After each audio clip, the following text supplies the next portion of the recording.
Okay, welcome everyone. Got it. All right, so this is a Personnel Committee meeting for Monday, January 24th, 2022.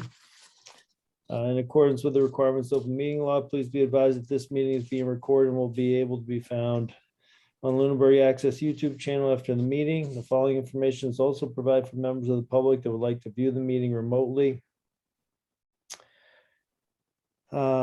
If you're not registered with Zoom, you'll be asked for your name and an email address. No participant ID is needed. Just press pound when asked. The agenda lists all the topics which may be discussed at the meeting and are those reasonably anticipated by the chair. Votes may be taken as a result of these discussions. Not all items listed may in fact be discussed, and other items not listed may also be brought up for discussion to the extent permitted by open meeting law. So at this point, we can start with the agenda or call to order.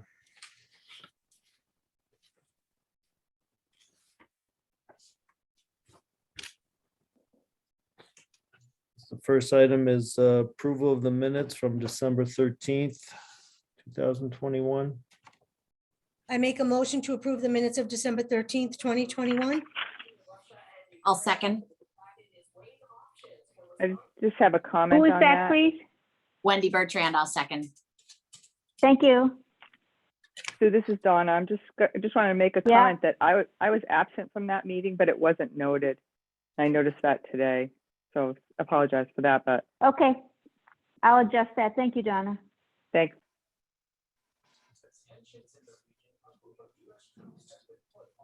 Okay. So this will be those in favor of accepting the minutes, other than noting that that Donna was absent. Sadie, I'm going to beat you.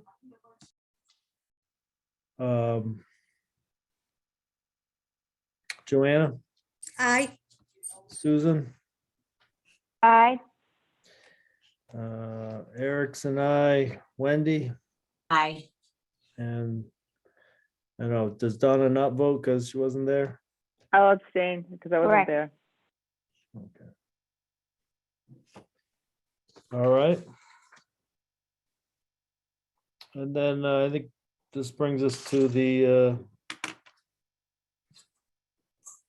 new business of a meeting with our Labor Council.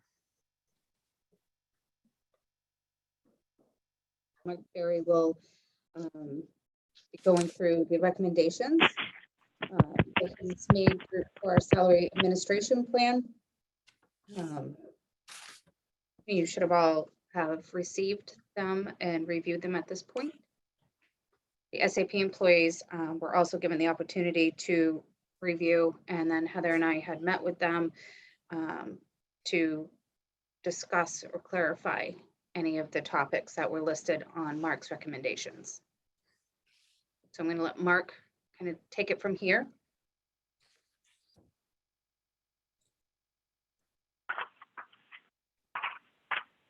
One who's on mute. I don't know if you want me, I don't think you want me to repeat the letter or the specifics there, but you want me to touch on some highlights and just sort of, you know, kind of, I don't, like I said, I don't want to waste everybody's time if they've read everything that we provided already. Yeah, I think that would be, unless the employees committee have any questions based on their review. Could start it that way. I can just say as an introductory comment, I was asked to review, provide feedback based on experiences we've had over the years, the SAP, and the experiences really being difficulties in interpretation, as well as legal compliance, you know, just what needs to be fixed so that we're compliant with the law, what needs to be cleaned up because it doesn't have proper applicability or was ambiguous before, look for any legal changes. That was really the framework that I was looking at. But I also probably incorporated a few practical suggestions for you, just knowing how things work sometimes. You can see where things look a little off or might create problems down the road or ambiguities. And if we can avoid those before they come problems, then we try to do that too. So it's kind of the lens that I took to the letter that I drafted. I have seen a draft that Julie put together of the SAP modification as an amendment, incorporating these changes. I've had a chance to look at that today. Julie, I did pick up on a couple of minor like typographical errors or little things that I think are non-substantive that I can share with you afterwards. But my real goal tonight is to be here to answer any questions, provide any guidance on points that the committee is particularly concerned about.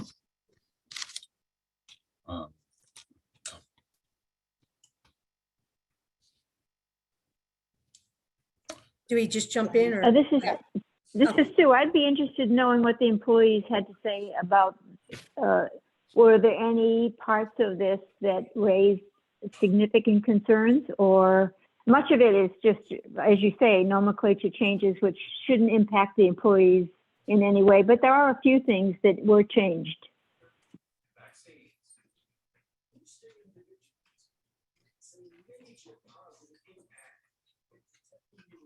You want to start with the committee members and then just first and then go over employees? Thank concern? you. I have a couple questions. And for me, Mark, it's more, Heather, you were correct. I did, because I had already booked that doodle with Adam. So I did do it with him and he explained that it would go through Mark and I said goodbye. So that was the extent of my conference that I spent 20 minutes trying to find a Zoom number for, but it was great. But my question, Mark, is now I'm new to the committee. This is my first round of negotiations within this committee. I'm very familiar with negotiations, teachers, paraprofessionals, all of that from my previous job. But my question is, like, reading the first paragraph about the personnel committee, are we working with the town? Because the last sentence is kind of like, we're working with the town and the employee. Hold on, I just got to beat a dog.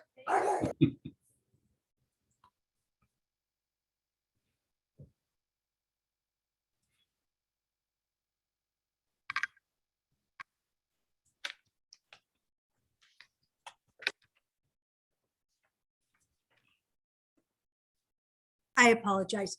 So I feel in all these meetings we've had, they're fantastic, they're great, they go very well.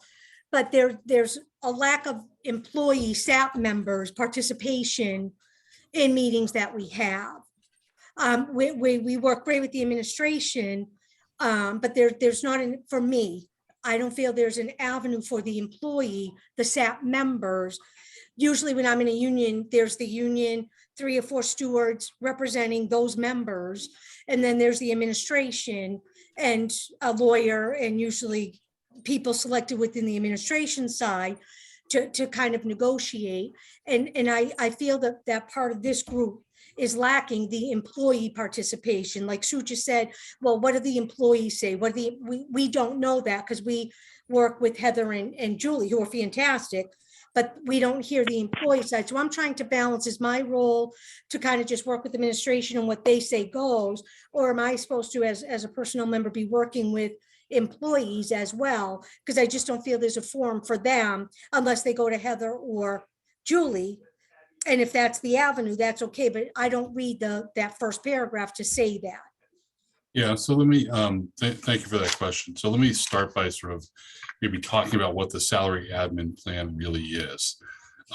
It's the equivalent of your personnel bylaw. Most towns have a personnel bylaw that is adopted depending on their structure, either by a vote of town meeting or a personnel committee. And you guys are the personnel committee. And so it's not, to use the terms that you've used, it's not necessarily a negotiation in the sense that you're bargaining over this.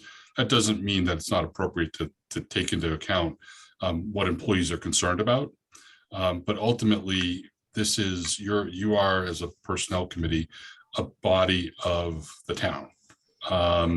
And so you are acting sort of as the voice of the people in terms of what the town's going to offer for benefits to employees. So, you know, when we think about sort of labor relations and that there's a person representing the employees at the table, and union stewards and all that. This is a group of employees who are not represented by a union. But like I said, that doesn't mean that it's not appropriate to consider their concerns and seek that input. As a committee, the way that's typically done is by a public comment forum, right? So anybody, whether it's an employee or a member of the public, could come to public comment and say, I have a comment about the benefit we provide to employees about this, that, or the other thing.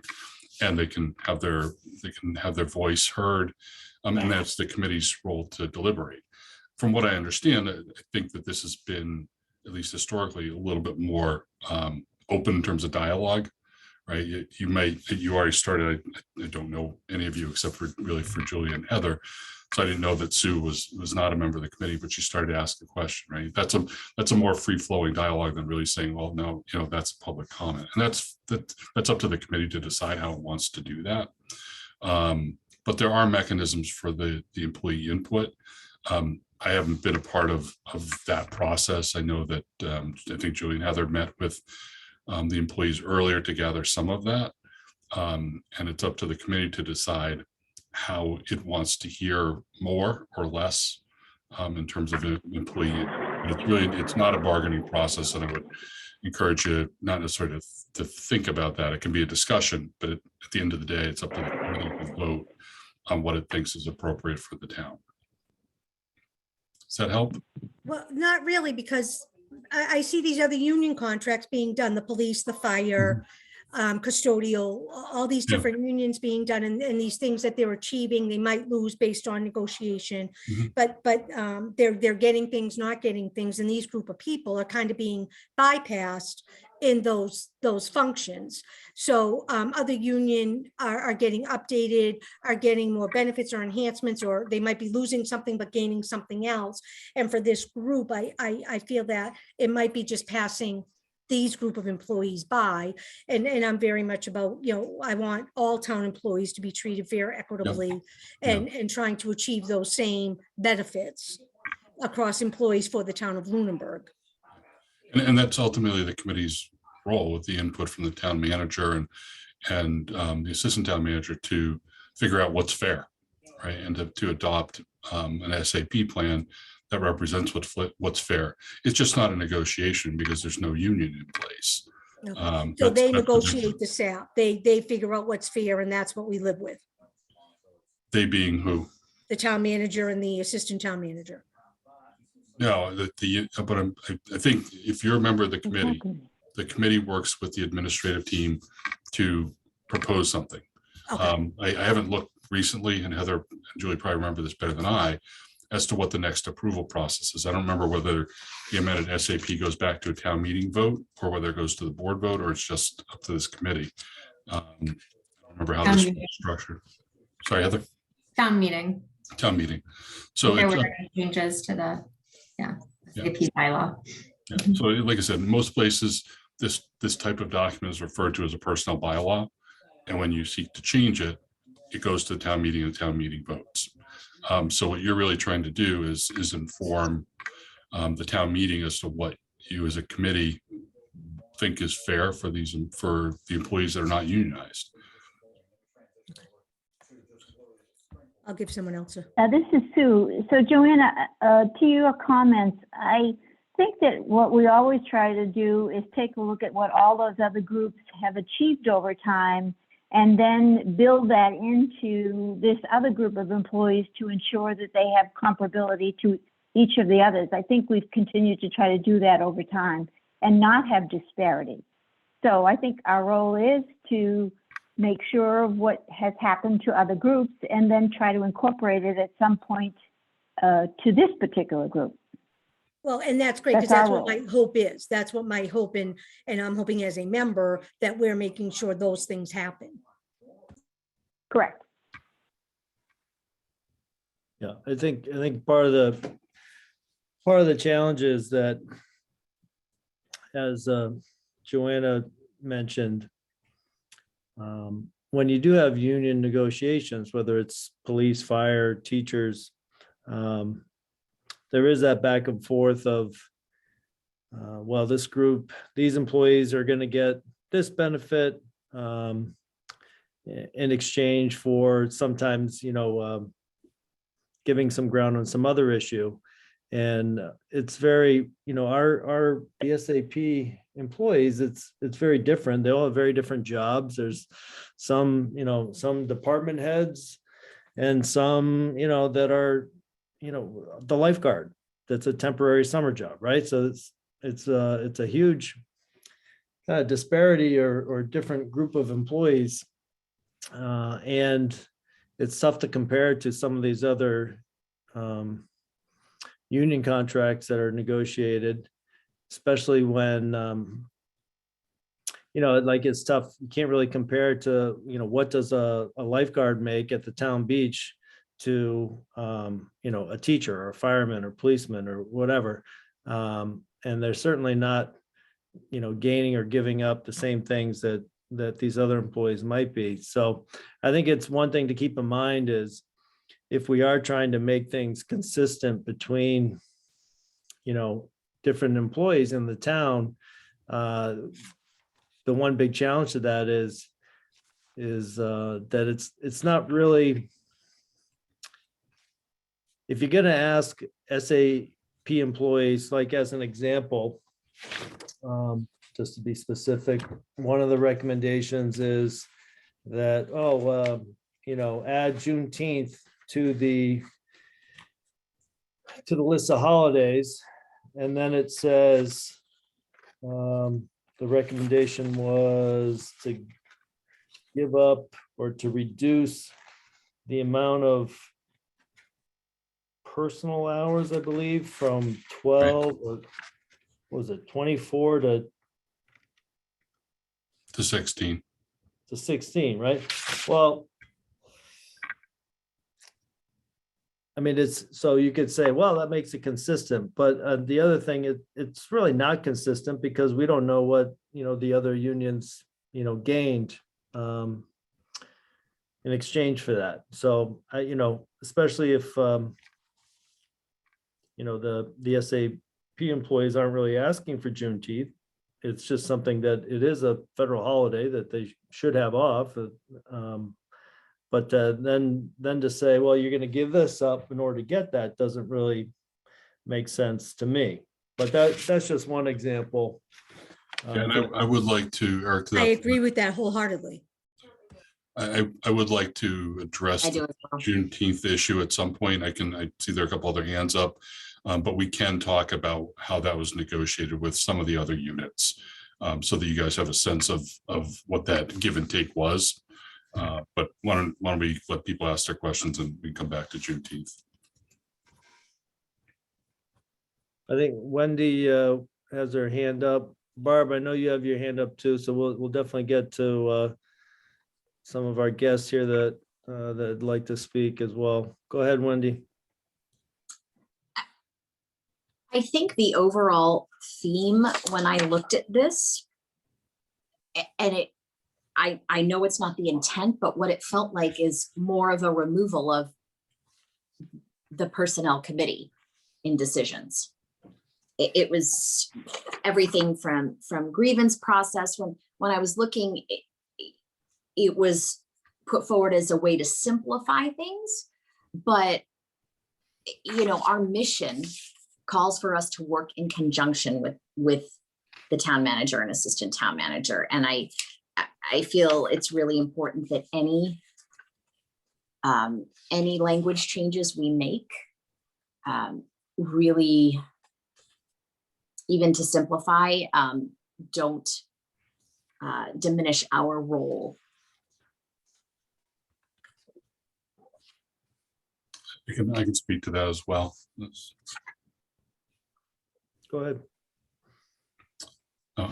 Okay. I was going to wait for Barb to make her comment. So what I'll say on the grievance procedure, which is I think where your comments come from, is that the grievance procedure as it was stated really was not consistent with the way the town charter is structured.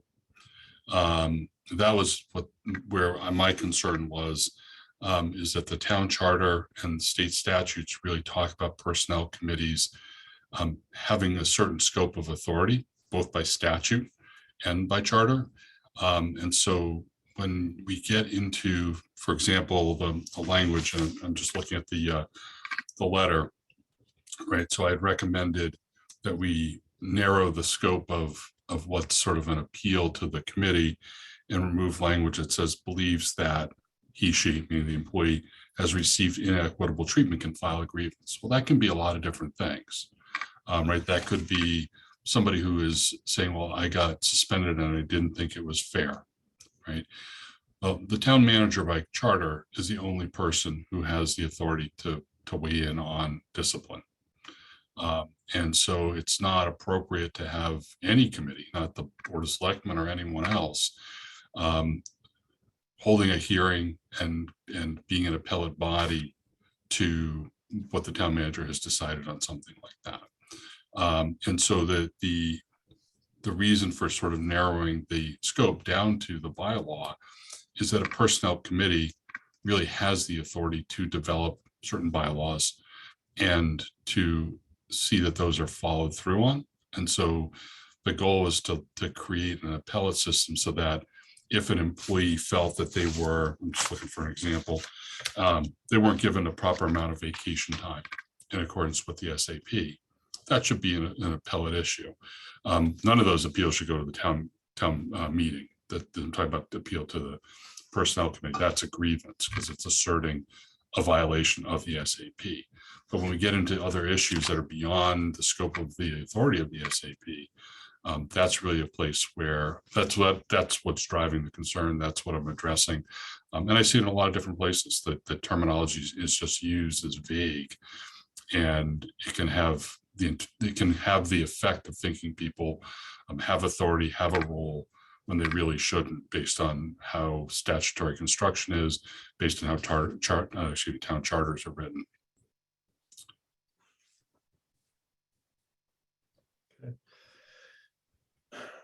Barbara, you've had your hand up, want to go ahead and take your Sure. turn now?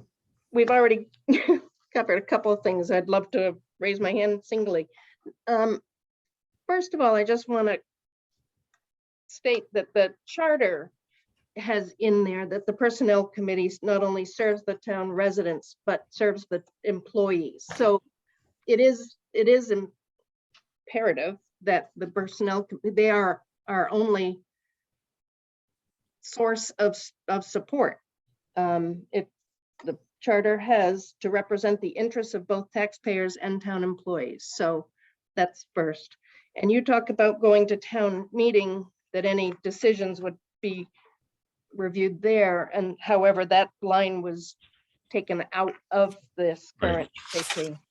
Yeah, that was one of my recommendations, to remove that. Yeah, So well, there is no other recourse for us at this point other than town meeting.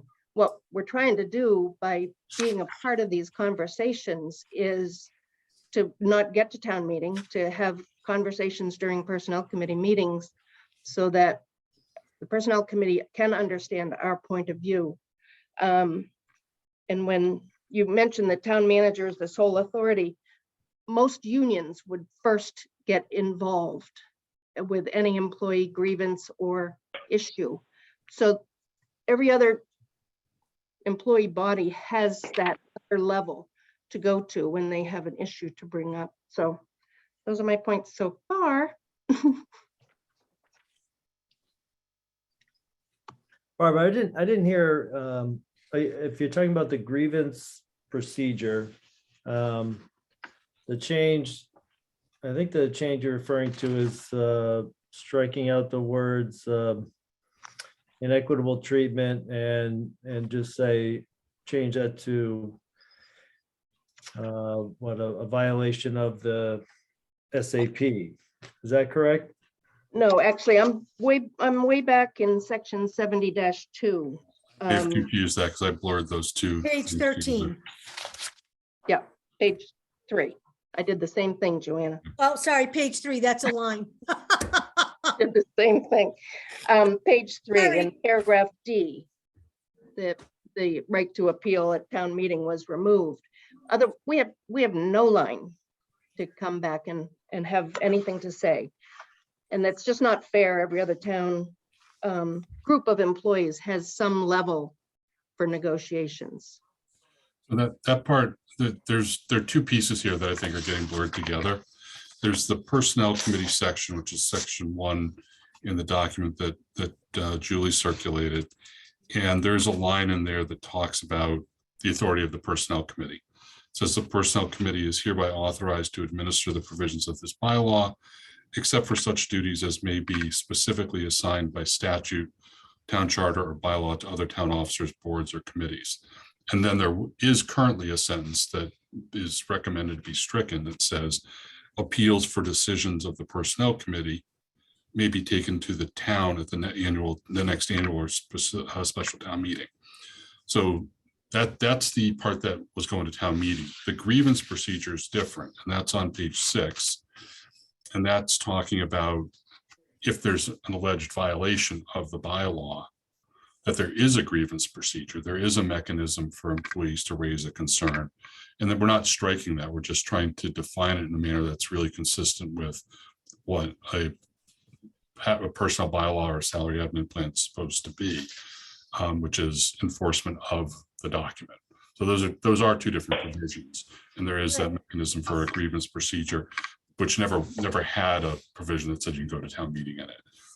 Right, so that paragraph for me is saying if we create this new SAP plan and the employees don't like the SAP plan that we create, they could go to town meeting and try to get a vote at town meeting of what they don't like in this plan. And we are removing that right by taking out that we added town charter, that's not there yet. You have that in red. And then we're crossing out appeals for decisions and taking that out. So let me say this, the way I read that appeals part is not about the ability to speak at town meeting about what the SAP plan should be, right? So presumably what the personnel committee is going to do is come up with a recommendation, and that will be presented to the town meeting for adoption, like as a bylaw. I mean, I use that term, but that's effectively what it is. There's nothing that stops anybody in the community, including members of this group, from employees, whomever, to get up and speak about whether they think this is a good idea or a bad idea, or to advocate for amendments in one way or another. The way I read this, and you're giving me a different way of looking at it, but it says appeals for decisions of the personnel committee may be taken to the town at the next town meeting. The way I looked at that was if there's an interpretation of this that is made by the committee, for example, on a grievance, that now the entire town meeting is hearing something about a dispute over an individual employee's concern about something else. It's not about the process of developing the SAP or the debate at town meeting that might come around that.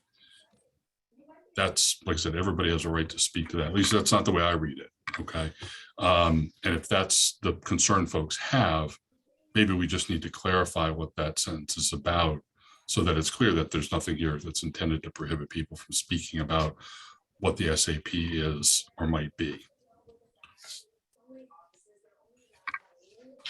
Okay, maybe I interpret it differently than my other committee members. And that's, now and your interpretation is, is a different look on it, but that doesn't mean that I'm wrong, that I'm right, and you're not. So. Maybe you can clear this up for me. I don't even know what decision we would make that would need, that someone would want to appeal. Just as an example, like we're going to vote on some positions, some hires, right? Like that are also on the agenda tonight for, I think, a food, a kitchen aid, something like that for the Site managers, yeah. right. So let's say we vote to approve that or not to approve it. Or we vote to move someone from, one position from a lower step to a lower grade to a higher grade, because that's, these are the types of decisions we made in recent memory. Because that's where the market is, or the job descriptions changed, or we changed a job description. So in that, let's just say someone does have an issue with that on the an SAP employee. Currently, would they, I mean, they could obviously bring their concerns to us as a committee, and maybe we don't agree with it. And so we vote to, let's say, change its job description or grade of a position. Their next step would be what, to discuss it with the town manager? Well, if there's a grievance procedure, as we talked about, that talks about violations of, right? That's saying, it says I should get 3 weeks of vacation, you only gave me 2. That's different, right? This is more about what is the committee going to do in terms of an exercise of discretion, right? So, and I don't remember how much is embedded in here that gives you sort of discretion in between when you present amendments to the town meeting for approval.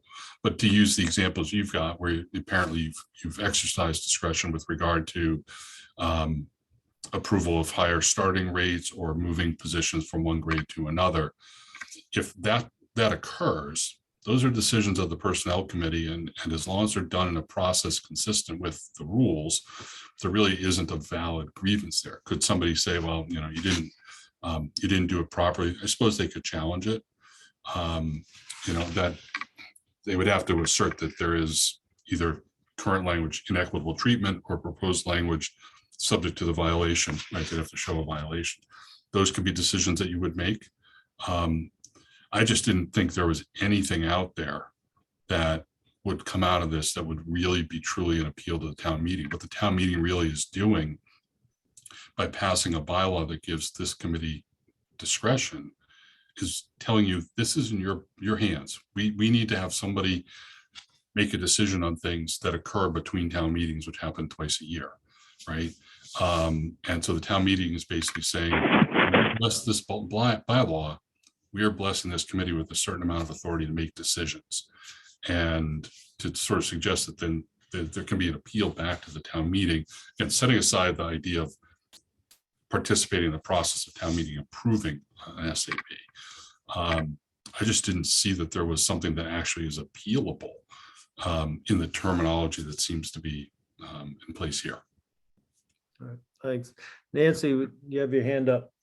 Yes, I just want to talk about the grievance procedure. As it stands now, there is no involvement of the personnel committee, so I would think they would have to be involved if they're part of administering the SAP. They should be added to the grievance procedure. This is Sue. I have always considered our role to be advisory to the SAP, but not operational to the day-to-day operation for how the SAP gets executed. So Nancy, in your case, if an employee had something happen to them as a result of what they believe the SAP wasn't handled properly, they would go through their operational channel, which would be the manager, and then ultimately perhaps the HR director, and then the town manager. I don't see the personnel committee being in an operational role that way. I would have to disagree because they are charged with administering the SAP. So if something isn't done properly by the SAP, it should be able to go to the personnel committee. And I'm not talking about, like Mark Terry was saying, it does, it would have to be something that would qualify, I guess is the word. Yeah, I think there's, on that point, I think there's an important piece of the language in the bylaw now and the SAP now that really might create the ambiguity around this point. And that's on page 3, again, right above what we were looking at before. It's the 1, 2, 3, 4th paragraph, and it starts with the personnel committee is authorized. And Nancy, I think this is exactly the language you're quoting, authorized to administer the provisions of this bylaw. But that except clause is important, right? It says except for such duties as may be specifically assigned by statute, town charter, or bylaw to other town officers, boards, or committees, right? And so that's a big ambiguous statement to say that you administer, yes, But if we use some of the examples, there are decisions that are within the authority of the town manager's office, regardless of who the town manager is. And those are defined by charter. And if those are given to the town manager's office as a matter of charter, they therefore reside there, right? That's kind of exempt from this clause. So it's a lot of this stuff, folks, we'd all like it to be really black and white, but a lot of it's also interpretive. And, it comes from, Well, currently the charter is not in that line. We're adding the charter. well, the charter is going to prevail over bylaws anyway. By the way the law is interpreted, charters are stronger than bylaws. Okay, So even if it didn't say that, it would still be true. That's not a substantive change, just clarification. for future for me. You muted yourself, Joanna. Sorry. So if there's not a line going through the red, that's because it's not an optional change. I'm not sure I follow your. So town charter doesn't have a line going through it. It's in red, doesn't have a line going through it. The sentence right below it has a line going through it. If it's not stricken through, it's an addition, it's new language. Okay. Is that right, Julie? Just to follow up on the grievance procedure language, I'm looking at section 12 where it mentions the grievance procedure. And I don't think there ever was a mention of the committee as having a role in the grievance Well, procedure. there was in 2010. Okay. So at least now there's no proposal of changing that. And I mean, in my time on the committee, which I don't know, it's been a few years. I mean, we've never dealt with a complaint of the type that you're mentioning, where, someone didn't get their vacation days or someone didn't get the step increase that they were expecting or something like that. Like that's never been anything that we've dealt with. So I don't know that, I certainly wouldn't want to add us to that. I mean, to me, I look at it like, school committees don't get involved in, how many vacation days a person has. That's handled by administration or the business office, but not. A union. But say that was to happen, say by some reason, a vacation was not given the way it should have been. Right. What's the recourse? Well, I mean, I think the recourse is what it says in the grievance procedure. You start with your immediate supervisor or department head. And after that, your next step would be, it looks like Town manager, I think. town manager. Yeah.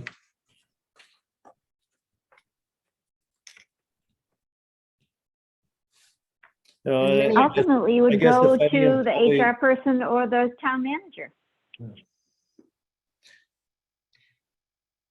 Yeah, I mean, I don't think anyone's looking for the personnel committee or expects a personnel committee to be the HR department for the SAP employees. Like that's definitely not our role. And I certainly am not qualified for that role. The personnel committee really is, as I said before, the voice of the people in determining what kind of benefits and structures that should be in place for non-unionized employees. That's your policy setting body in that regard. Right. It can't be clearer than that. Barb, did you have another question or comment? I was just going to say that many of the people on the SAP are department heads. So if they have an issue with a decision coming down, there is no other level. And that's all we're trying to make sure that we have a voice with the personnel committee, because every other town employee group has a union rep, some level of negotiation or grievance procedure. We don't have any buffer. And the personnel committee, by the charter, is right now our only place to go if we have taken issue with management decision. Not saying it's going to get overruled, but we we just need to make sure we have a voice in it. Every other employee has either a contract or a union contract where they have negotiation abilities, and we're not given any. If there still would be an appeal to the town manager. I mean, granted, if you're a department head, you don't file a grievance with yourself, but you do have the ability to go to the town manager to say you don't like that. I mean, if you're not sure what, I guess I'm not sure what kind of specific concerns you're contemplating as to what would need to be appealed up. I just want equality. If I gave the example when Heather and Julie were here, that if Heather decided she doesn't like people with red hair, I'm out. Oh, she. It's just we have no other level. Every other employee and every other contract has some sort of negotiating ability. We don't, and I don't think that's right. And I hear what you're saying, Barb.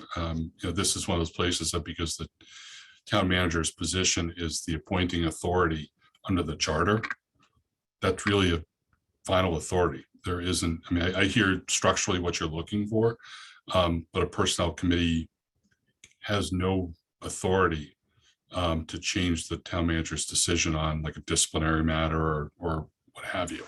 And quite frankly, every time I've ever seen that happen, I've seen it once, it ends up not being good for the town as a whole. But Mark, let me ask you, it's really if the SAP policy and procedure bylaws, if there is something specifically in the SAP that's not being followed, via the department head, via the town manager, would that department head come to the personnel committee? Or is the town administrator, as you just said, the appointing authority, and I don't know what to say, they are the last word, because it's not just Heather, it's the position, not the person. Right. So is that town administrator the last word when it's something in the SAP that's not being followed? Right now, the way the grievance procedure is structured is if, let's use the vacation example, and I think for the most part, the bylaw is really pretty straightforward, so these issues shouldn't occur. But let's just say for the sake of argument, use the example I made up before of somebody thinks they should get 4 weeks of vacation instead of 3. The process in the grievance language is they file the grievance first with the department head and then with the town manager. And that's where the end of the process is under your current SAP. Any SAP employee could always certainly discuss their issue with the personnel committee, but I guess the bottom line is we don't really have the authority to change that decision, other than we could make a recommendation to a town manager or something like that, but would that be correct in saying? I mean, I guess I'd have to give thought to whether or not the personnel committee even has the ability to convene a meeting on something like that. And I think it becomes very fact specific. So what I mean by that is, right, personnel committee, you have a certain range of authority, and that's what you can post as your agenda, things in your authority. You can't, for example, put something on your agenda to whether to censure a member of the Board of Selectmen, right? That's just not something within the scope. I think the issues we're talking about are sometimes closer calls, and we'd have to make a judgment as to whether or not it's truly the administration of the bylaw or whether it's something that's covered by another authority. But subject to those kind of shades of gray that I live in that most people don't want to, for the most part, it's going to be a decision of the town manager. Yeah. Right, and I totally understand. Okay, we have a no jeans policy. You can't wear jeans. And I've talked to Barbara 3 times and she continues to wear jeans. Barbara's out of here. That's totally a town administrator function to do. The SAP says that they get Juneteenth off. And the town administrator says, no, you're all coming in Juneteenth. We are busy. We need you to come in. You're all coming in. And we're not going to pay you holiday pay either. We're just going to pay you straight time. Come in. You're saying that we, as a personnel committee that is responsible to administer the personnel plan, the SAP, has no say in that. Well, let's take a look at your administration language here. Except for duties as maybe specific. Like I get grievance Yep. and someone's not doing what they're supposed to do Yep. in a work environment is totally separate than, I mean, I'll be honest with you. I think that that is one of those types of questions where I would really have to figure out whether or not this committee has that authority, because you're talking about a true day-to-day decision-making, right? Maybe, as Eric says, you certainly have the authority to talk about it. I don't see any issue there. The question becomes, if you make a decision, let's say for the sake of argument, it plays out just like you described, the committee meets on it and says, yeah, we think there is a violation of the SAP. The question is, okay, kind of now what? Right? What weight does that carry? Because it starts then to be a question that gets into the day-to-day administration of the bylaw. And that's really where it's supposed to be in the purview of the town manager's office, is the day-to-day stuff. So, I don't know that I have a clean answer. The other thing I'll say to the committee as a whole is, don't forget that a lot of these things implicate state protections too. So when you're talking about pay for a holiday, the other avenue that employees always have is they complain to the Attorney General's office that they were denied wages, right? And that's an individual right, has really nothing to do with how the personnel committee, the town manager, anybody acts on it. It's just, it's a legal protection. Eric, I see Heather's hand has been up. She's trying to enlighten us all. Yes, Heather. Yep, I just wanted to go back to the grievance procedure in respect to the other bargaining units and employment contracts. I think it is very similar to the grievance procedure within the collective bargaining agreements and employment contracts. As far as it goes for bargaining units, it goes to the department head and then to the town manager for a decision on any grievances. For people with employment contract, it would come to the town manager because it's the direct supervisor. So that is the similar recourse. And then beyond that, it's just a legal proceeding if somebody wanted to challenge it. I wanted to go back to Juneteenth because I think that's an important issue. And it's caused a lot of confusion around the state this year, last year. So Juneteenth was adopted as a state holiday, not a federal holiday. And what that means as a matter of law is that the town offices can't be open. Obviously, that doesn't apply to like police and fire or emergency DPW or something like that. But that's what the holiday means. It does not mean that it has to be paid as a matter of law. I'm not suggesting to you that you don't want to pay it, but it's just important to start from that baseline, because a lot of people assume that, okay, well, that just means we're closed and people are entitled to their pay. And that's not true. Excuse me. Beyond that, to the point that came up before about trying to achieve equity, this is something that I can speak to, at least for the contracts that have been ratified. In each of those, there has been an exchange of different kinds, and I might need to rely on Heather to speak to a couple of them because she negotiated sort of the fire contract.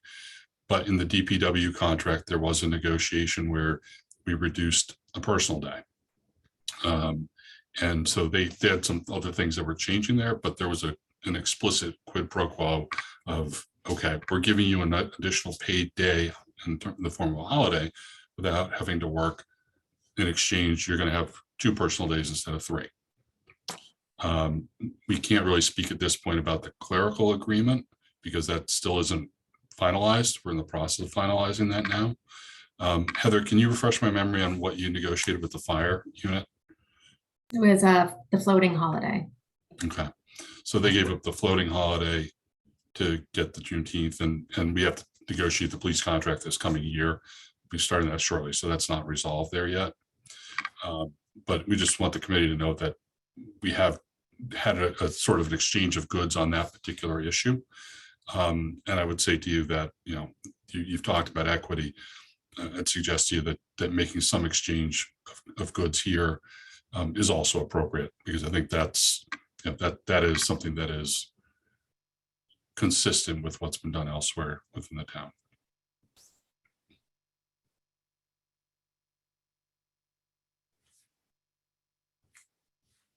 I guess the one question I would have about that is,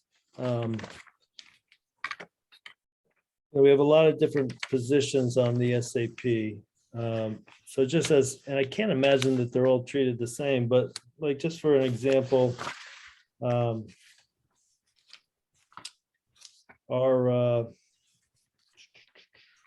where is it? A lot, say, the lifeguard or the library page. Do they get paid holidays? I don't know. I'm just. Heather? It would only be the people that are benefit eligible, so 20 Okay. hours and more. Okay. And so everyone that is benefit eligible in the SAP, they get the same benefits? They get the same amount of personal time or the same amount of vacation days, or again, I don't know. Are you asking about compared to other units? No, just members of the SAP. Yes. Yes, so everyone that falls It's under. prorated, right? Yeah. Heather? Yes, prorated Prorated. based on their hours. Mhm. Based on seniority, right? Every 5 years you get another week or, Yeah, there's definitely, yeah, increments when you reach certain milestones, but also prorated as far as some people work 20 hours, some people work 40 hours. So prorated time. So a 40-hour employee would get 40 hours vacation for a week of vacation time, 20 hours, 20 hours. right. And I work for the town of Maynard and we did get Juneteenth Day as one of the paid holidays, right? In the category, you have it under a paid holiday. And we didn't lose a personal day because the state gave us a new day. I've never heard of that. I don't know why the police or the fire, whoever did the floating holiday. I don't know why anybody would say, okay, I'll give up a personal day to get a state holiday that they said, is going to be a municipal holiday. I agree, Joanna. I'm in another local municipality and that didn't happen. Right. The state has said, as we discussed, Mark said, the state has said we're closed. So I have to admit that struck me as odd, but. Yes. And with that, did Lunenburg vote for Columbus Day to be in, I never say it correctly, I apologize up front, Indigenous People Day? Indigenous Peoples' Day. Yes. Did we vote that, or is it still Columbus Day in Lunenburg?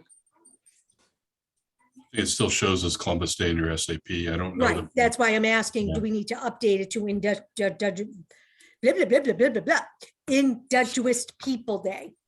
So for what it's worth, the state statute doesn't talk about Columbus Day or Indigenous Peoples' Day. The state statute talks about the second Monday in October. And people, obviously, we kind of know what a history is there, so people refer to it as Columbus Day. How you want to refer to it internally is entirely up to you. Most communities that are making that change are having a dialogue about what does Columbus represent, what does Indigenous Peoples' Day represent. But the truth of the matter is you could take all these holidays, wipe away the names you've given them for colloquial purposes.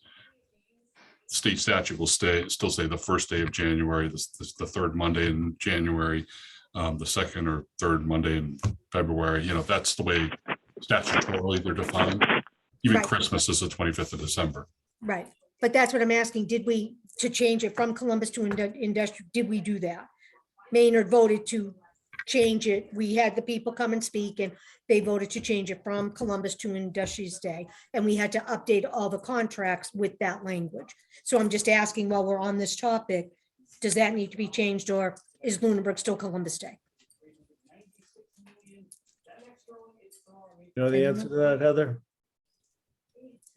It hasn't changed. There's been no discussion of changing it. Thank you, Heather. You're welcome. Barb, did you have a comment?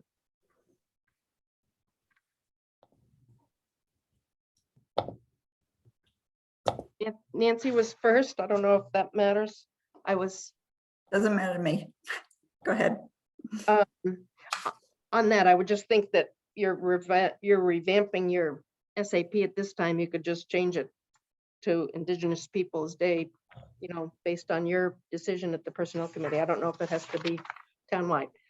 Or you could say second Monday of the month of October. Oh, and I should write down. Never mind, I'm sorry. Oh, I know, it was Juneteenth. And the point is that we did not ask for Juneteenth, so why would we give up anything? We're not asking. But we are being told that the buildings have to close. So the other point with at least a lot of the benefited SAPers is that we are, a lot of us, one-person departments. The work is going to get done. We aren't going to cost anybody anything if you have to replace us for the day that we want to take a holiday. There's no cost outlay at all. So I don't feel we should give up anything. We're going to get the work done anyway, and we did not ask for it. So that was what I wanted to say about Juneteenth. Nancy? The other point is that probably half, maybe not quite half of the SAP employees do not work on Fridays. So whenever there's a holiday that falls on a Friday or a Saturday, they don't get paid for it, which is, we're not asking to get paid for it, but they lose those 2 holidays. So when Juneteenth comes around and falls on the Friday and Saturday, they've lost the personal day, and now they don't get Juneteenth either for those years. To compare us to the DPW, they work 5 days a week. They get paid for every holiday, so they do get 13 paid holidays. Fire gets paid whether they work or not for holidays. So there's not really an equal comparison with either one of those units. So I do think there's another, and I appreciate the practical impact of sort of the approach on Juneteenth, and because the town is closed from most people or don't work on Fridays. I think there is another approach that the committee can consider if it chooses to, that might work better than the personal day that I had recommended early on. That was largely recommended because that's similar to what had been negotiated at the DPW. But I think it could be an exchange of, like Heather said with the fire, the floating holiday for the Juneteenth holiday. And then for folks, the few people who work Friday, because I think they're already required to use their floating holiday the day after Thanksgiving, is that becomes a personal day. So it ties a little bit more closely to how people are in the office or not in the office. It's just another option for you to consider. I just ask a kind of a procedural question here. So there's obviously a lot of recommendations. Some of them are minor and they're one word or one strike through or whatever, not a big deal. Others there might be more debate on. How is this going to work? Are we going to, I can't imagine it's an all or nothing, vote for all these changes or not, but it also seems really onerous to have to vote on every single suggestion for a change. Is there a recommendation there on how to proceed? Yeah, sure. What I'd suggest, and I don't know if you're doing this tonight or in the future, but what I would suggest is that you kind of walk through the document edit by edit and just see who has concerns about what, and then kind of work through it, talk to a point where you get a sense of what the likely motion would be, right? That's going to approve everything. Right now, you don't have a motion on the floor, right? So you're not tied to the document that you've got in front of you. I think you need to have the conversation about whatever the sticking points are and see how you're going to resolve those. And at the end, you make a motion that adopts a certain document. It may be 3-2, it may be whatever, but you're at some point you're going to need to take a motion on a single document as best you can. If you can't find a single document that has the vote of 3 members, then you may need to go piece by piece, or sort of use you're familiar with the consent agenda type model, right? Where you identify a certain set of changes that are considered non-substantive, everybody agree upon. You can vote on those, accept those, and then take individual votes to see what you get on the points of contention. But that's up to the committee in terms of how it wants to proceed like that on those kind of points. Okay. Julie, or Heather, did you have a timeline as to when you were hoping to have a final decision on all these recommendations for change? The deadline for submission of warrant articles for the annual town meeting is March 21st by 4 p.m.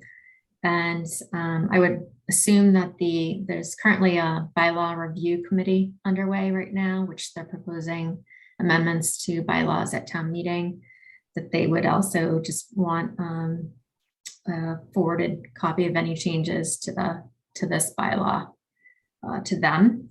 I'm sorry, March, what, Heather? 21st at 4 p.m.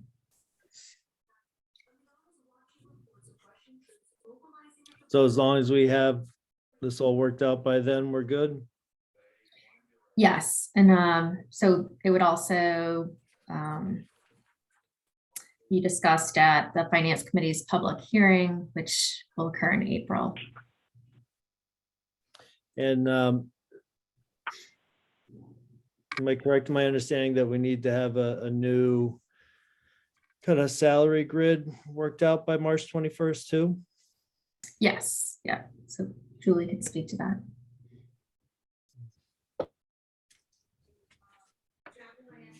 So far, I have started polling comparable communities, asking for their wages for 22. And as soon as I have that, I'll be able to put in a spreadsheet and share that. Well, does anyone have, while Mark is here with us, does anyone else have either on the committee or from the public a question that is really Mark is the best one to answer for? Nancy, your hand is up. I don't know if that's an old hand or if that's new hand. No, old and no, because I was going to ask Mark something. Go ahead. On the vacation, the paid vacations, Yeah. what is the reasoning to replace receive with accrue? That seems like it wouldn't work in this particular case. So generally speaking, I advise clients to use an accrual model of vacation. Let me just look at that section of the language. Was that page 7? Yeah. Because it's clear in the chart that you receive it after a year. You don't accrue it after a year.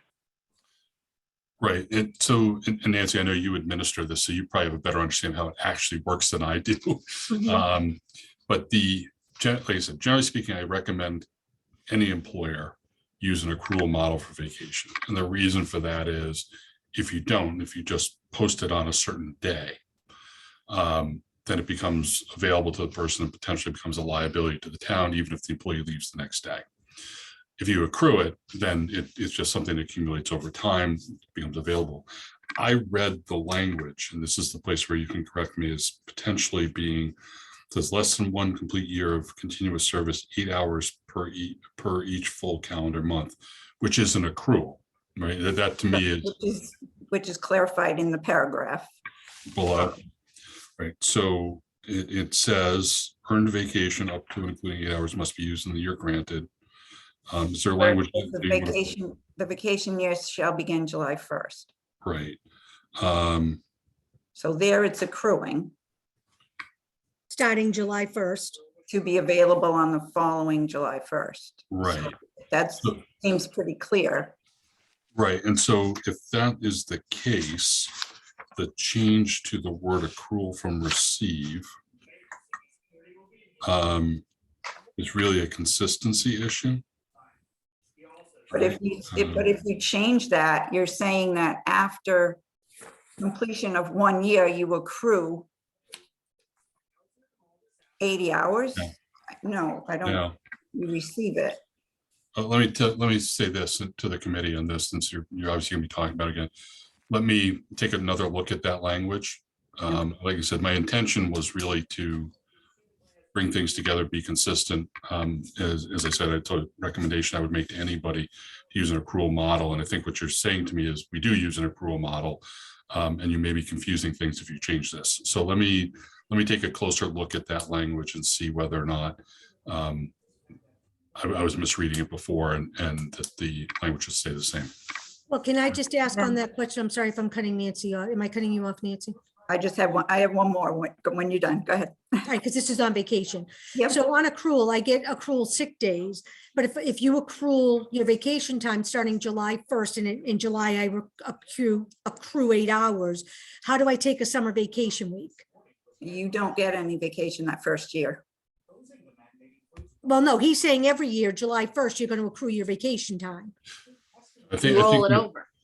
I think the way Nancy is describing it, Nancy, I don't want to speak for you, so correct me if I'm wrong, but in the first year of employment, you're accruing time that becomes available to you on July 1st, right? So if I start working January 1st, I accrue time that becomes available to me on July 1st. That's the time I have for the next year.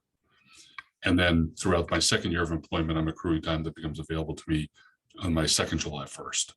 Am I saying that right, Nancy? Yep, that's correct. Okay. Because it's based on the prior year's service. So if you were to come in August, you get no vacation until the following July 1st. That's just the way it's presented, but I think it should still say receive and not accrue. Okay. I'm happy to look at that because I may have misinterpreted the scheme that was being used in terms of how scheme sounds like a bad word, the plan that's being used in terms of how the accrual works. So I made a note to look at that further and I can get back to you on that. Okay, and the other one that you had under vacation was to delete the prorated amount on 5, 10, and 20-year anniversary date. To clarify paragraph D, recommending third and last sentence. So is that the one that I'm looking at the current model, but I worked off of the old one that was numbered differently. I just want to make sure I'm looking at the right. Which paragraph is it? What's the starting phrase? Let's see. So which are you looking at? On page 8. I think it's on page 9, actually.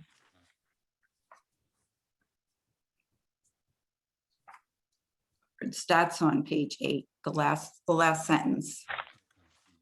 Is that the one you recommend deleting? Employee's anniversary date for the completion of the 5th, 10th occurs after that employee shall receive vacation leave for the remainder of the year on a prorated basis. I believe that was just something I read as sort of already being evident from that paragraph. I don't think it was intended to be a substantive change. Well, it would be because at 5 years, if you reach your 5-year anniversary in October, you get a prorated amount from that October to the next July 1st. You don't have to wait until the following July to get the amount. So I think that has to stay in there. Maybe not 20-year because that's, I can say that I had recommended, but Julie didn't incorporate that change. So Okay. I think Julie already caught that. Okay. All right. Those are my questions. Mark, in your kind of summary letter, you have sections, it's number 4, section 70-11. Transfers and promotions. I'm trying to find that in the SAP, but I don't. Where is that in the SAP? That is under the revised version, section 10.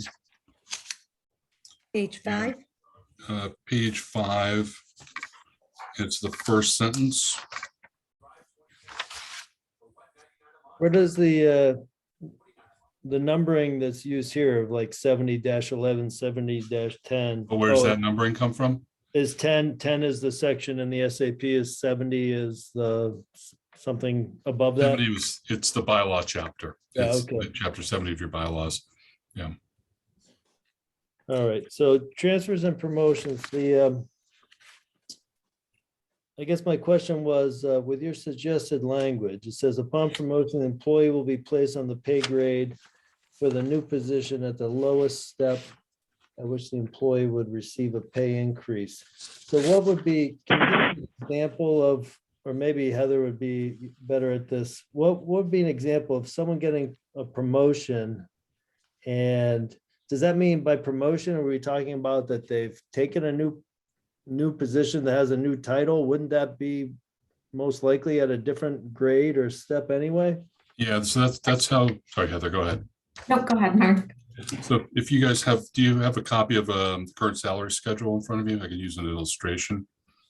So if you were to look at that chart and say somebody is currently, let's say a step 6, I'm sorry, grade 6, step 6, making 1981 an hour, right?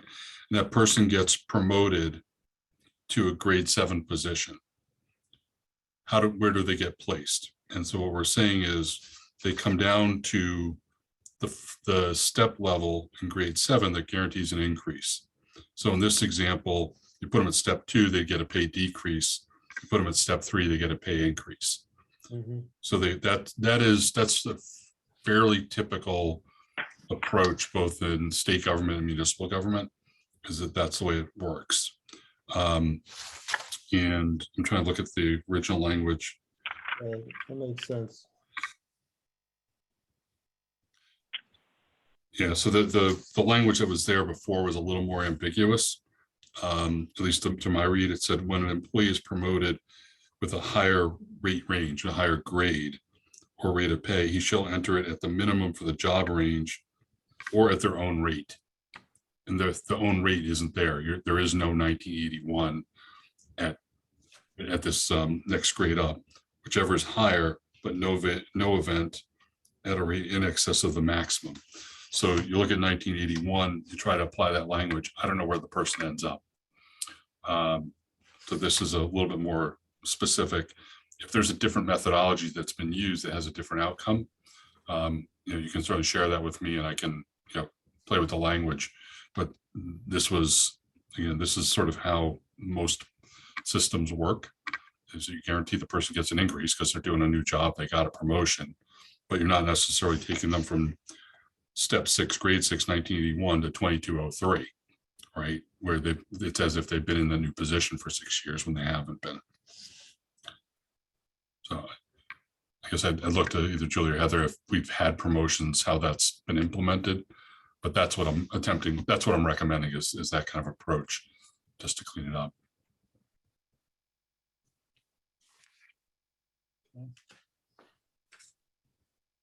I don't know how many promotions you have. Procedure.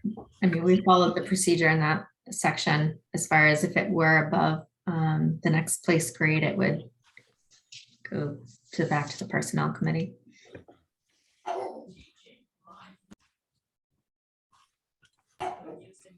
Before Mark leaves, I'm sorry, Heather. Go ahead, Joanna.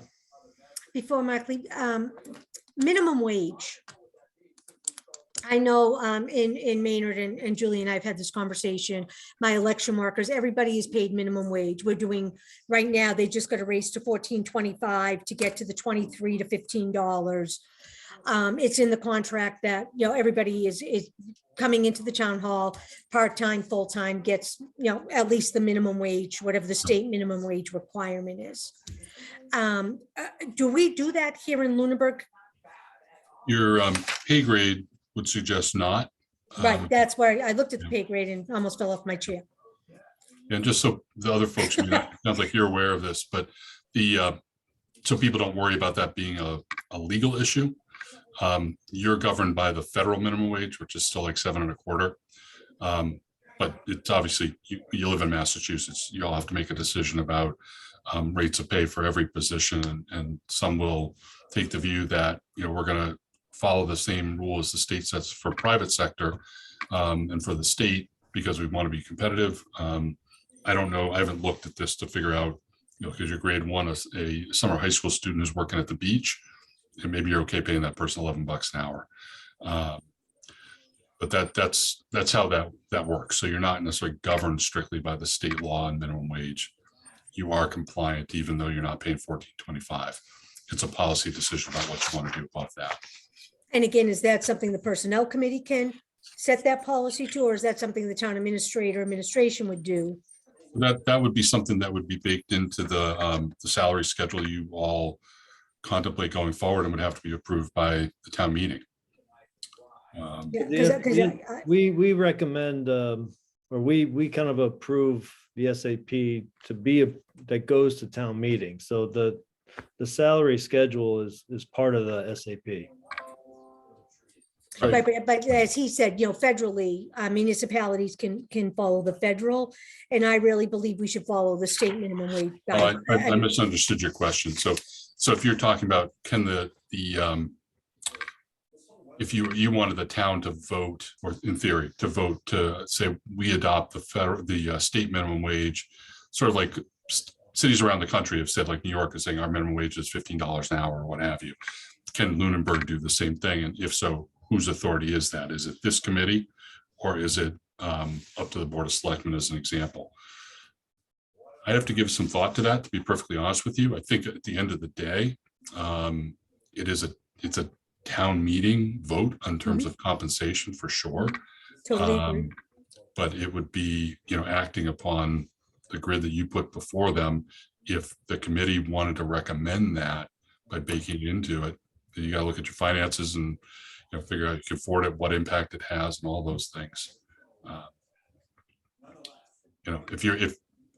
I'd have to give some thought to whether or not anybody else other than the town meeting could make that vote. Obviously Heather, as the person who hires, as long as the bylaw allows it, could hire at a rate above $14.25, regardless of what the starting pay is. It probably has to, I assume, because of market conditions right now.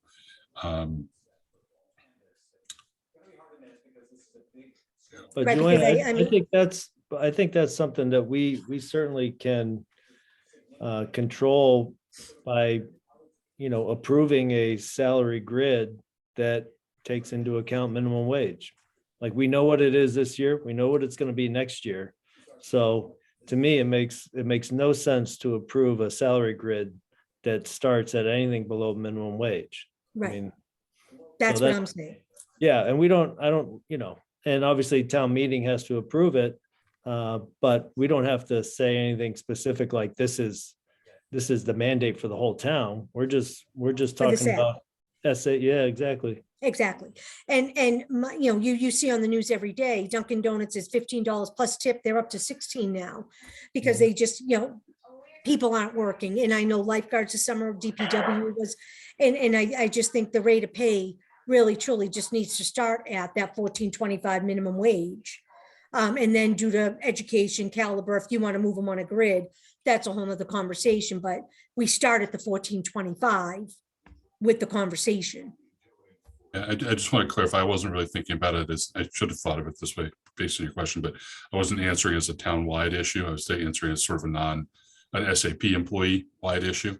That's where I think you have the authority. I don't think this committee has the authority to adopt a policy that would apply beyond its scope, right, for collective bargaining Correct. employees or what have you. Correct. But yeah, that's the way I'd see that. I don't, for whatever it's worth, I don't believe that there are any unionized employees that have a pay scale that starts below $14.25. So it's really just a few SAP positions. Wendy? It's just a question. Where do we go from here? Because there seems like there's some concern in many of these changes. I know we discussed setting a meeting time for next week. Would our best, next step be to come with very specific, 70-10, 70, like come with our specific line concerns, what we're fine with? Yep, that language works. I don't know. Yeah, I think we do want to,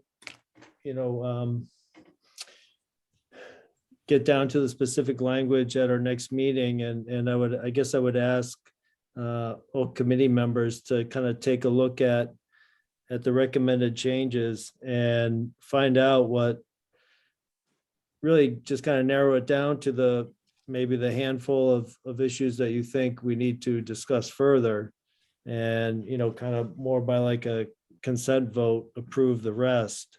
But from what I heard tonight, I think the issues that need some more discussion are around, I heard Juneteenth and the kind of suggestion that a personal day should, or 8 hours of personal time should be lost for that. I think that's an issue I know I would like to discuss more. I heard Nancy's concerns around the word accrued. Sounds like Mark will look at that and get maybe another recommendation back to us on that. The longevity, was that back? Remember, we had the big thing on the longevity earlier, and now that's back in here again. That might be something that is going to take a little bit too. Mr. Go ahead. I just want to bring up some things when Julie and I did meet with SAP employees, some things that they brought up that they had some concerns with. Longevity was one, and they would like us to consider, or the committee to consider it grandfathering that the current employees and any new employees hired going forward would be a flat rate. The COLA, that was obviously a discussion point with many employees, what that's going to look like next year and for the next 3 years. And so that's something we've already discussed. Bereavement leave was another item to extend or expand that definition of who it applies to beyond what the current definition is, and changing the step date to anniversary date. That was brought up as a concern as well.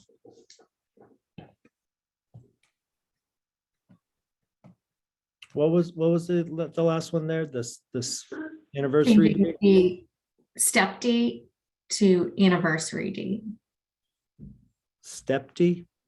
Step date, meaning like, so when you move from step 1 to step 2, typically it's an anniversary date. It was both ways. It's been both ways in the SAP. What's the other way other than anniversary date? It would be granted on July 1st, regardless of when you start. So.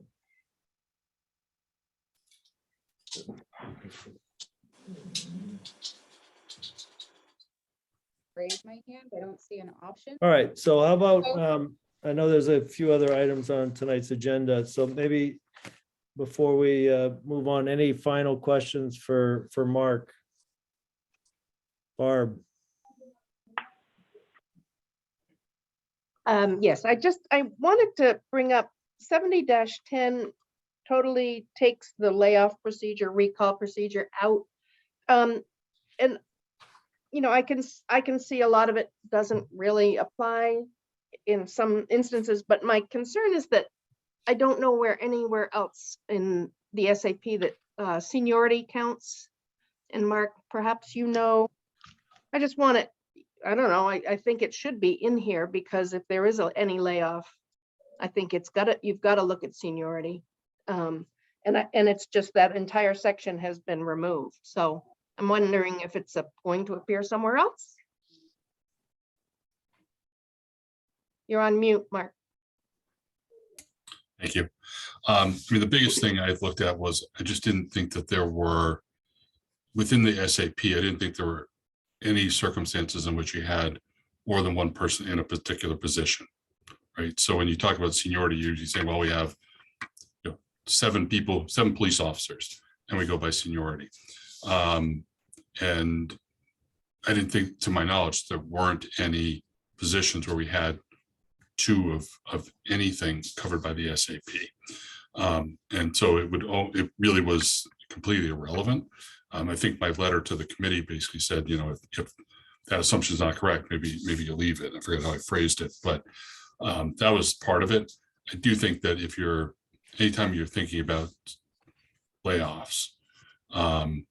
Seniority can be part of the equation, but shouldn't be the only one. So if there are multiple positions that are covered by the SAP, meaning a classification with multiple people in it, then you need to look at other factors like performance as well. I know that that's a hard thought sometimes when we talk about unions and other, but at the same time, there's got to be some consideration of that, because in theory, you could have person's hired today, a person's hired 3 weeks from now. The first one is hired, is more senior, but maybe just nowhere near as good as the one hired 3 weeks in the future.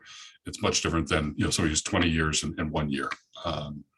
So it was predominantly based on my understanding of how many positions there actually are covered by the SAP, and that there really weren't sort of twosies anywhere. But Yeah, that's not correct. just for instance, if any of our departments were outsourced, the commission decides to totally send the billing out of house, and my position is excuse me, taken away.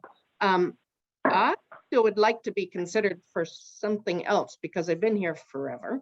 And that's I just don't mind if it's reworked, but I just want it somehow that the people that have worked here longer are reviewed or looked at ahead of those that have been. So not sure. Again, without union, without that kind of setup with the union, we don't have the same protections.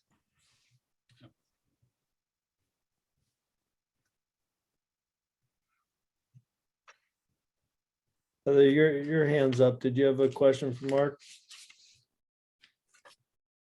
I assume you could talk to him anytime you want anyway. That was an old hand, so I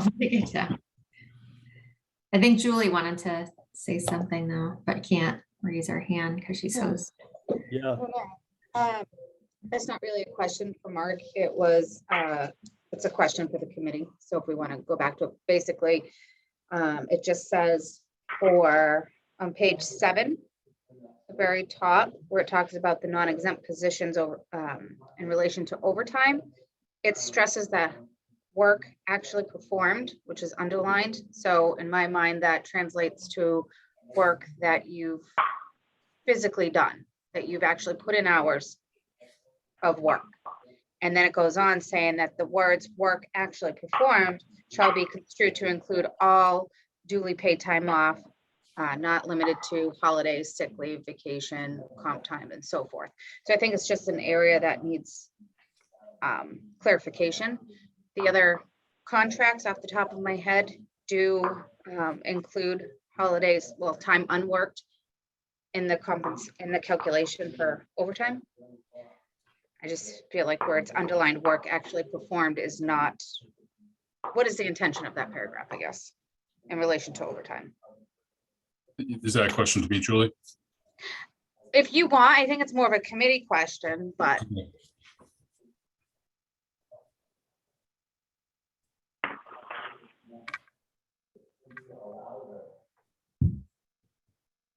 You said that's what section again was that? Top of page 7. It's really the first paragraph where it says 4 non-exempt positions.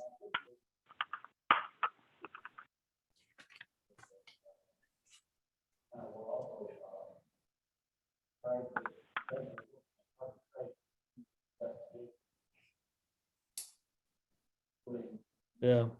That's, if I can jump in, that's not an atypical. There's a holiday in a week that brings you from 40 to 32 hours. So when you get overtime is affected by that. That's what you're saying, yes? What I'm asking is like the definition of what it's including: holidays, sick, vacation, personal bereavement. You're not working those hours. So I think we just need to get rid of work actually performed. If the intention is, I mean, first of all, how many people actually get overtime? Really? Correct. So, but I just want to say where it's underlined work actually performed, that means that you've actually sat at your desk and performed work. Yeah, Julie, I can maybe clarify a little bit of it. So the phrase hours actually worked comes right out of the Fair Labor Standards Act.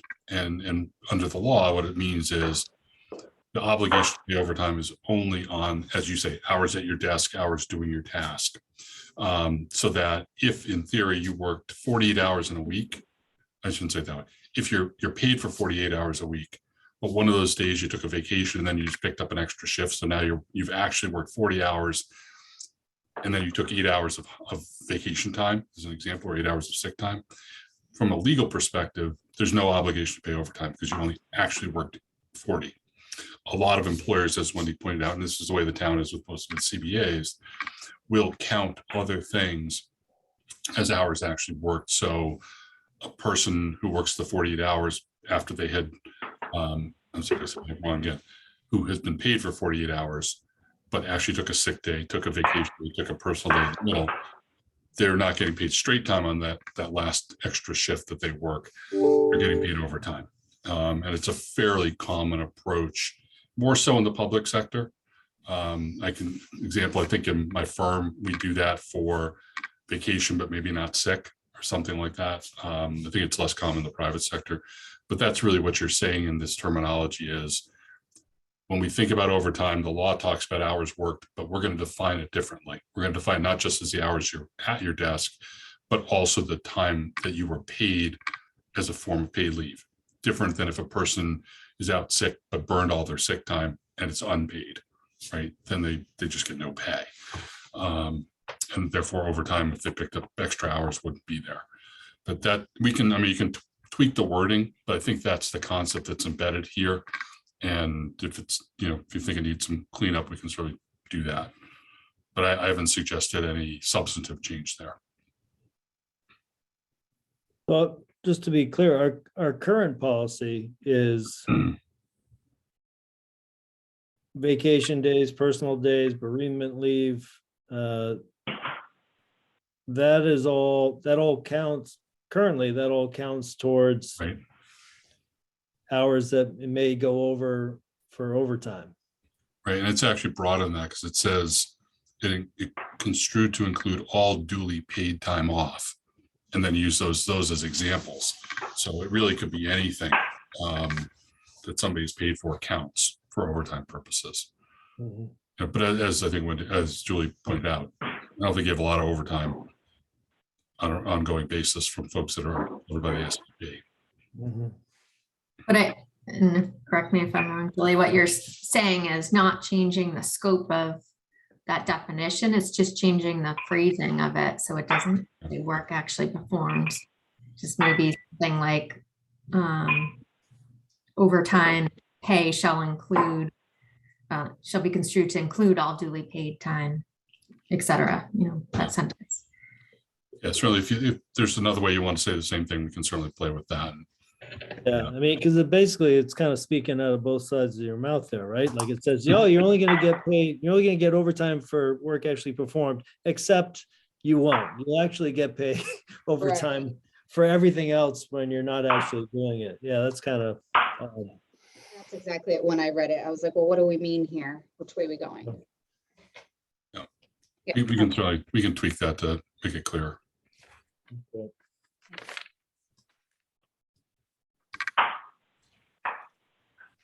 Anything other for me? I know you have some other business to tend to.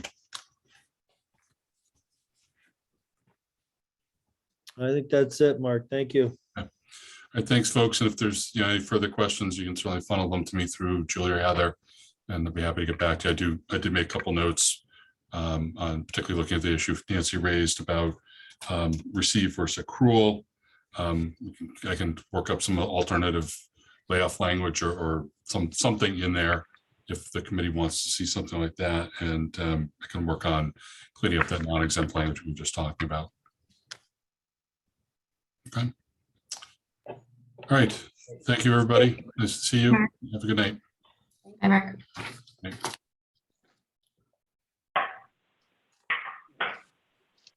Can I know the next item here, and it's something that we've mentioned because it's connected obviously to SAP, is reviewing the timeline for the salary schedule compensation review. If can I just ask Barb or Nancy, while you're here, we have 20 grades and we have 8 steps currently. I know this is probably going back a year or two ago. We were looking at, actually probably longer than that, probably 3 years ago, we were looking at salary schedules that other towns in the area use. And they, if I remember correctly, they had much fewer than 20 grades, maybe closer to 10 or 12 grades. And maybe a similar number of steps. They could have been, maybe they had 10 steps. I don't remember, but do you think SAP members, other than obviously the dollar amounts of those, is there any concern about, we need to keep the same number of grades, or we need to keep the same number of steps?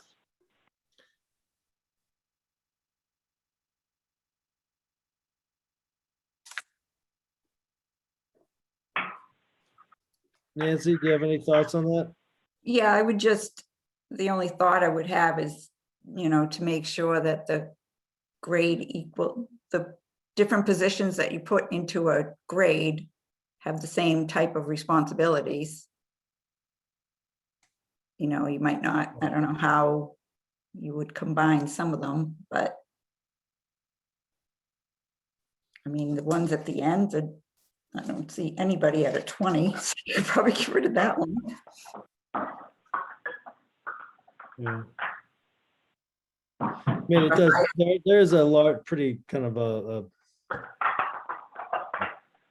wide variety of positions. Right, so you'd have to make sure the responsibilities Yeah. for everybody in grade 1 is, roughly the same, not the same responsibility, same level of responsibility. Go. Do you know any of the history of our 20 grades? How has it been like that for a long time, or? I've been here, it's been 20. Right.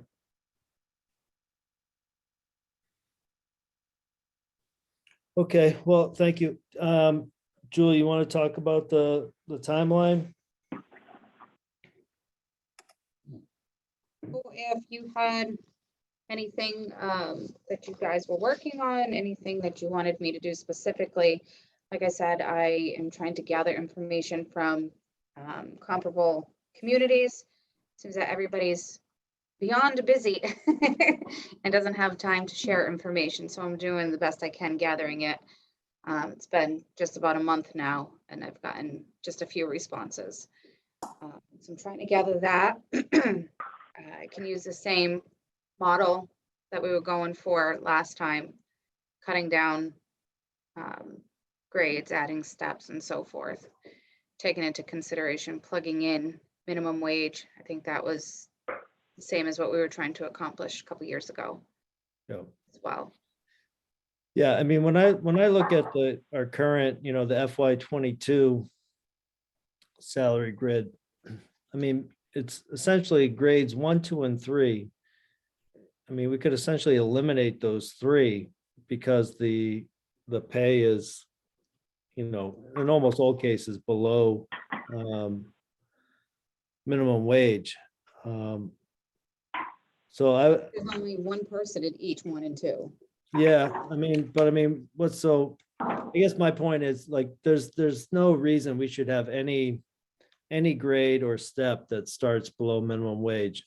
I mean, the state language on minimum wage, and I know by law we don't have to follow it, right? That we can follow federal minimum wage, but if you look at the state statute on it, it uses the term that basically anything below state minimum wage is, quote, oppressive and unreasonable.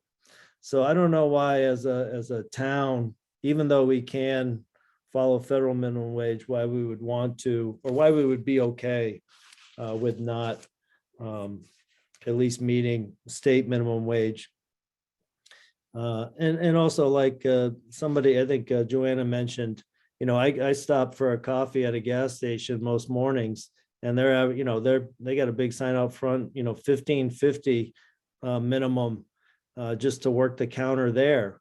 So, and again, I remember this came up a few years ago, why are we paying a lifeguard, like $10 an hour when they actually have to have real training and even though it's just part-time work and I know it's seasonal, but I mean, they should be making at least minimum wage. So I'd like to see any salary schedule we put forward to start at, for FY23 at 1425, which I know can, kind of complicates things going forward because, we have someone at like, grade 4, potentially step 1. That's basically minimum wage right now for FY22. So it will change everything else. But it's overdue, we should have done this a while ago. But the state has been adjusting minimum wage for the past several years. So I think it's time for us to catch up. Right, and then for the FY23, it does go to the 15. So that will go into our calculation when we're doing the 23. Yep.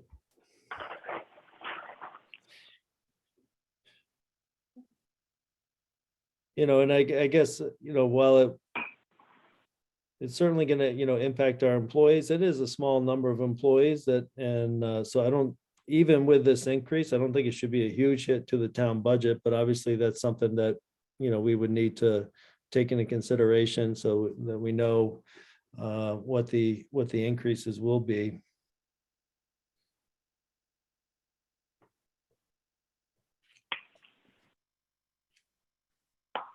So, you're doing, Julie, you're trying to get some info from other towns. And, maybe we'll discuss this more at our next meeting as well. Hopefully. Julie, if you'd like me to forward anything from Maynard, just tell me. I'll send you all our contracts, whatever you are looking to purview.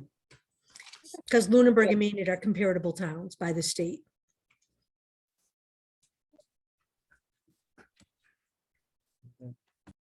Eric, may Yeah.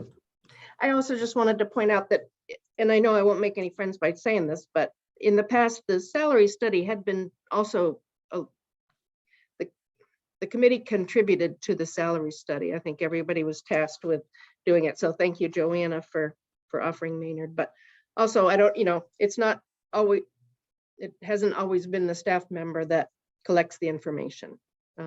The committee members have gotten involved with gathering the data. So thanks, Joanna, and anybody else that has any input. That's all. Thanks. Did you have something, Nancy? Yeah, the only other thought I had on reducing the number of grades, and I haven't done the calculations, but in the past, there's been a certain percentage between grades. So I would think that would have to be maintained. But like I said, I haven't done the calculations on it, so I don't know if that's true, Yeah. but I know it has been in the past that way. I think it was, I think in the past, it might have been 15%. But it's gonna have to, if you have less grades, it's gonna have to change. Like Right, but I think it should be the same between the grades. It doesn't have to be the 15%, but between grade 1 and 2 should be the same as between 2 and 3. Yeah. Whatever the percent is. Yep. And I know for between steps, I think it's been 3% increase Yes, between it's steps. 3%, yeah. Has that been pretty much forever that we've been doing that? Yes, I would say so.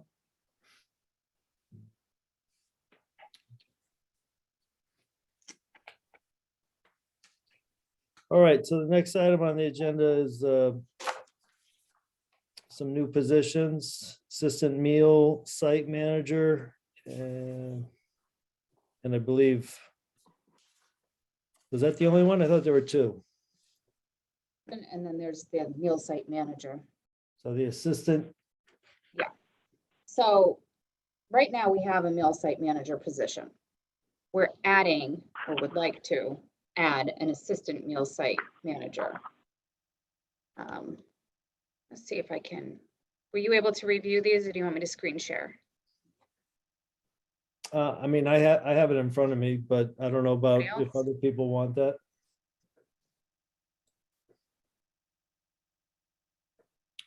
You can screen share if you want. Do I? Thought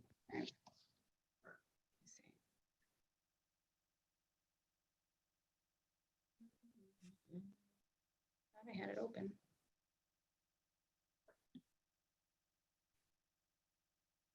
Oh, sorry. I'm not in charge of screen sharing, so. No, that's me. I thought I had it open. That's weird. Okay, I'll go here. Can I do it? Hold on, sorry. It's open.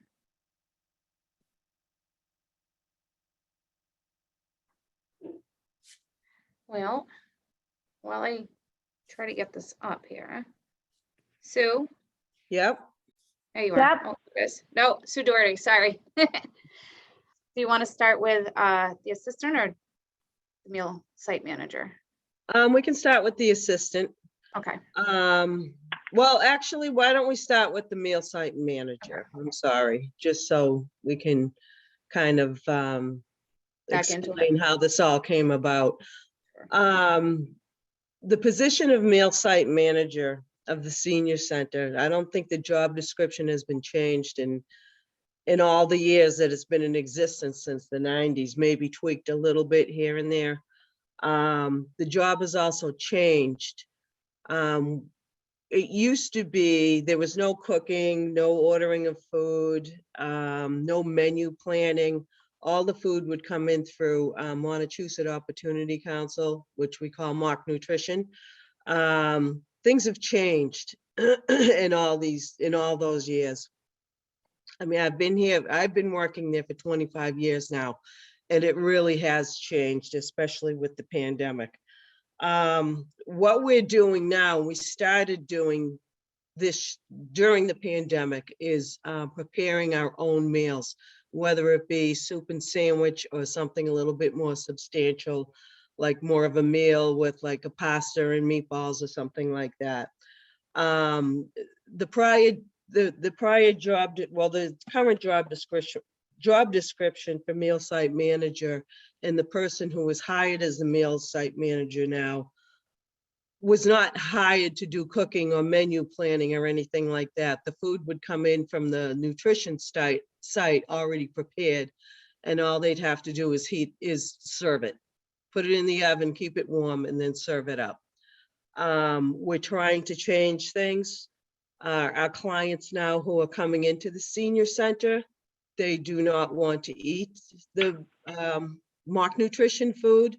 It's more of a institutional food, for lack of a better term, that isn't really very appetizing to the clients nowadays.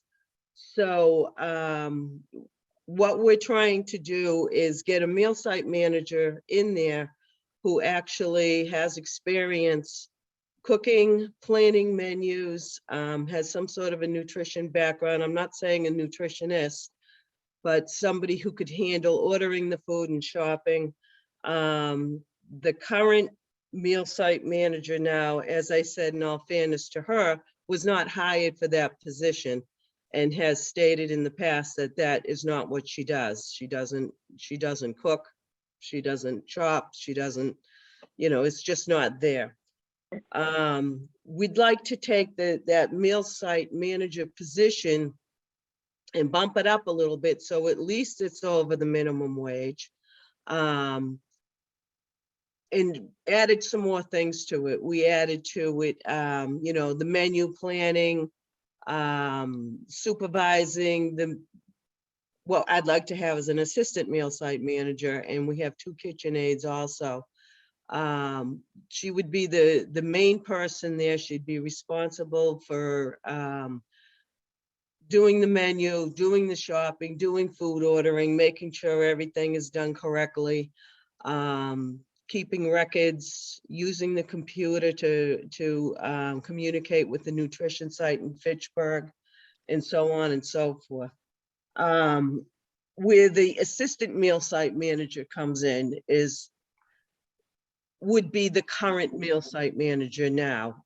With conversations that I've had with her, she has no problem with having a different title associated with her position as assistant. She would still be there as a backup to the meal site manager. She would have a little bit more of a reduced responsibilities. She would be more in charge of putting out the Meals on Wheels, and with the other two kitchen aides there. But we really need to get somebody in there now who is capable of being a true kitchen manager. I don't know if you want to call it meal site manager, if you want to change the other one to assistant meal site manager, but something needs to change and we need to get somebody in there who is doing that job. Sue, and what does she currently make, the manager that will be going to the assistant? She currently makes, Julie, do you have that right off the top? She's a grade 3 right now. I believe that falls, she's about 15, maybe 1484 or 1528, or she would be for FY 22. I'm looking at the, So she's a grade 3, step 7? Step six? no. I'm looking at FY 22. You must be looking at FY 21. No, I'm in FY 22. No, she's definitely not. I don't have that off the top of my head, what she's making right now. All right, Yeah. because I would say move the manager up from a 5 to a 6 at 1709, and then move the 3 to a 4 at 1439. She's a grade 3, step 6, 1528. Okay, so if we moved her, the manager up to a 6, that will be 1709 at step 1, because you said they wanted a little more money because they took on added responsibility as the manager, and then have the assistant manager. You want to keep her at that 1528, so she'd be a step 3, I'm sorry, grade 3, step 6 for the assistant. Okay, yeah, but we would just change her title to assistant meal site manager. Nothing would change in her grade or anything. Right, so she'd stay at a grade 3, step 6. Yep. And so then I would make the manager, like I said, a grade 6. That would be my recommendation. I don't know how my other board members feel. I guess the main question I have is obviously the manager is, you want to be the cook, essentially, right? Right, then there's somebody who, I wouldn't say the cook, I would label it as the cook, but would be in charge, they would be the total kitchen manager. They would be able to cook, to be able to figure out how, a menu and what goes into preparing a menu. How to prepare a budget and to shop, for the supplies and everything. And the assistant manager would assist her.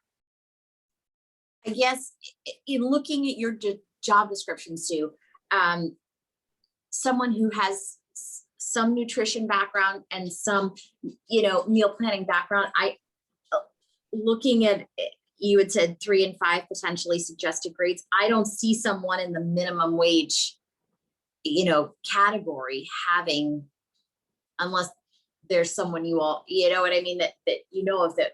To me, I think it's got to be a little bit higher to attract someone who would have what you're looking for. That would be fine with me. If you wanted to do that, that would be fine with Just me. my thought on it. I That's think how I it's hard feel. minimum wage to attract someone They're gonna with have those to be- qualifications. Yeah, they're gonna Right. have to be certified and all that. Right, well, they all get certified and they're serve safe and allergen and everything, and, but, So do you agree, Wendy, with the 17, or do you think it should be more than the 1709? I'm looking at FY 22, grade 6. No, I've got it. Yeah. I'm right here. I got it with you. Or do you think it should be higher? I mean, I'm okay going higher. I didn't want to set the board off.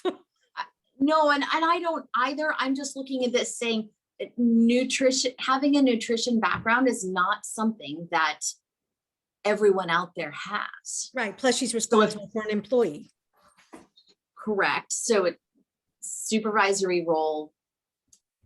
Would I you mean, be it's- okay it's- with an 8 at 2028? I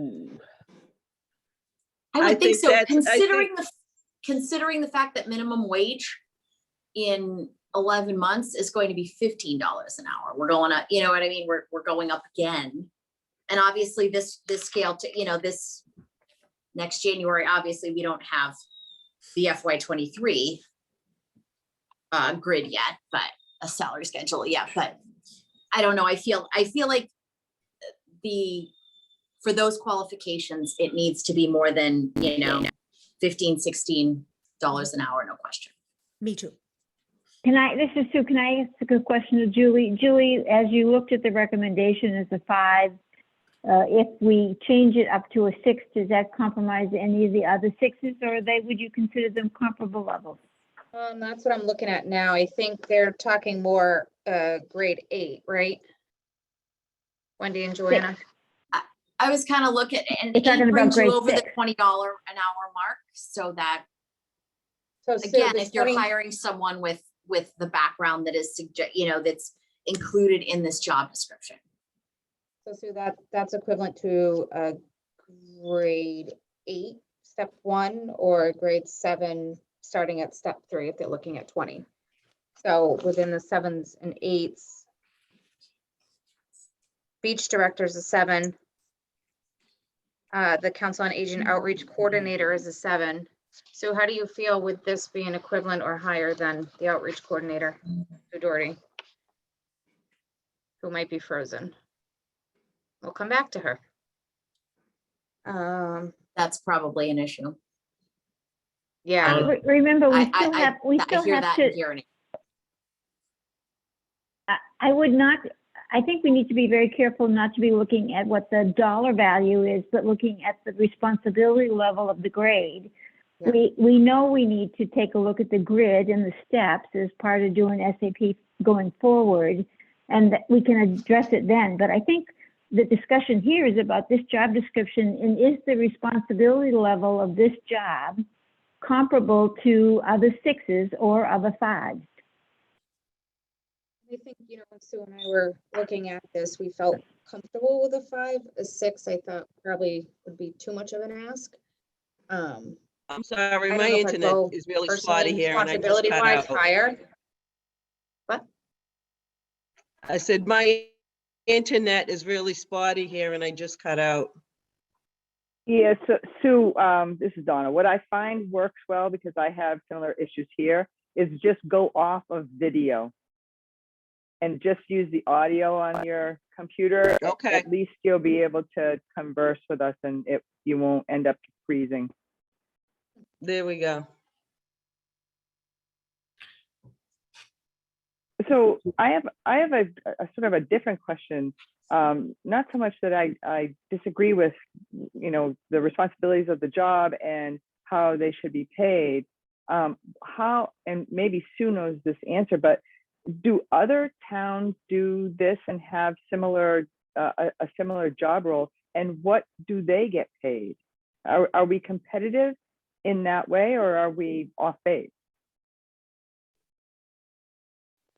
We are not competitive. We're a little bit below other towns. Right now, like I'm looking at the job description for Hopkinton head chef, and they would start in, they have the same responsibilities as a meal site manager. Where is it? Hourly salary range $17 to $22.50 depending on experience. Townsend, I think, was about the same as ours. And Clinton started at, I forget what they started at, but they're a little bit higher than us. All their salary admin plans they're all a little bit different. Some are lower than us, some are higher than us, some are right about the same. Thank you. That's very helpful. Okay. Heather?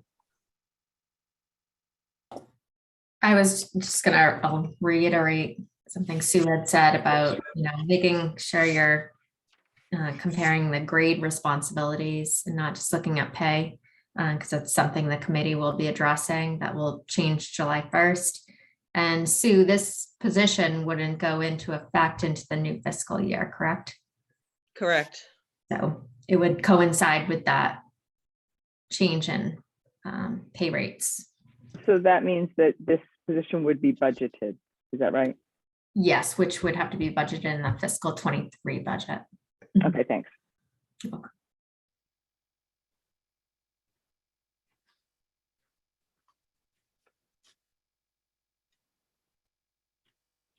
Well, so I guess the main question is, for meal site manager, do we think again, the grade 5 is recommended. And just other grade 5s that I'm seeing is library assistant and seasonal cemetery laborer. Looks like that's it for grade 5. Is that correct?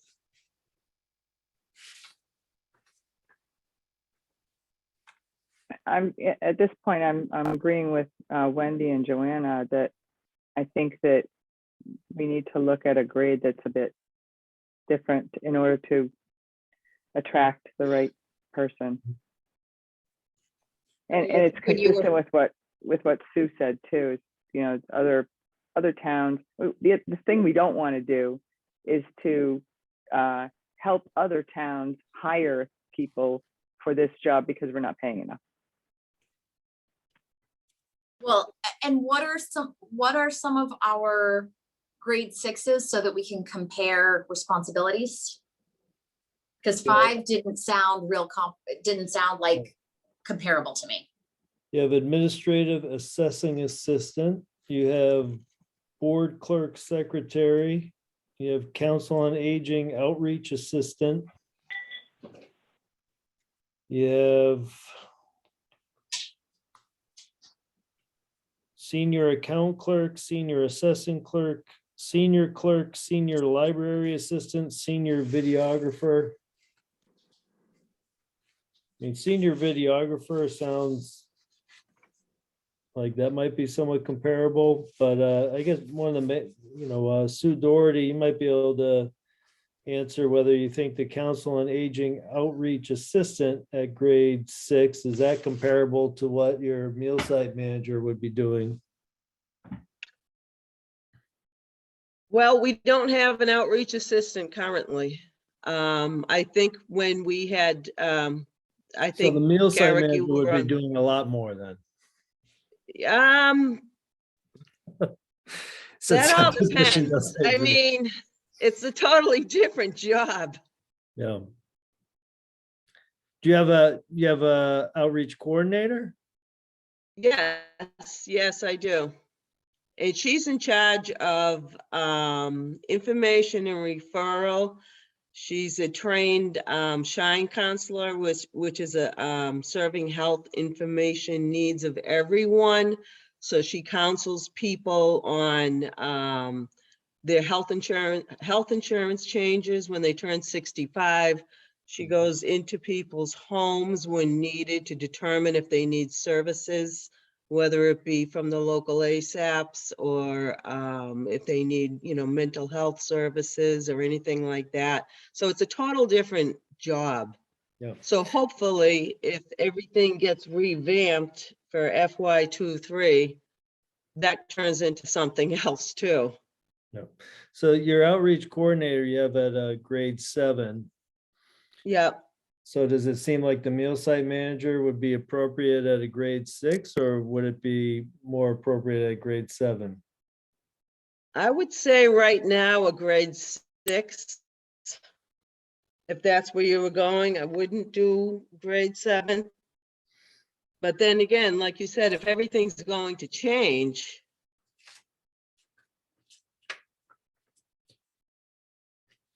Yeah, I mean, sure, we can expect things to change, and hopefully that they would, that we would change them proportionally to what we decide right now, given what we have right now.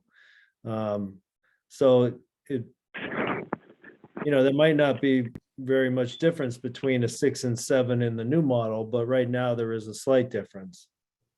Right, and looking at the grade 6, oh, I'm in FY 20 right now, hang on. Grade 6 is comparable to the other towns with this, with the same position. Step 1, Sue? Step 1, grade 6.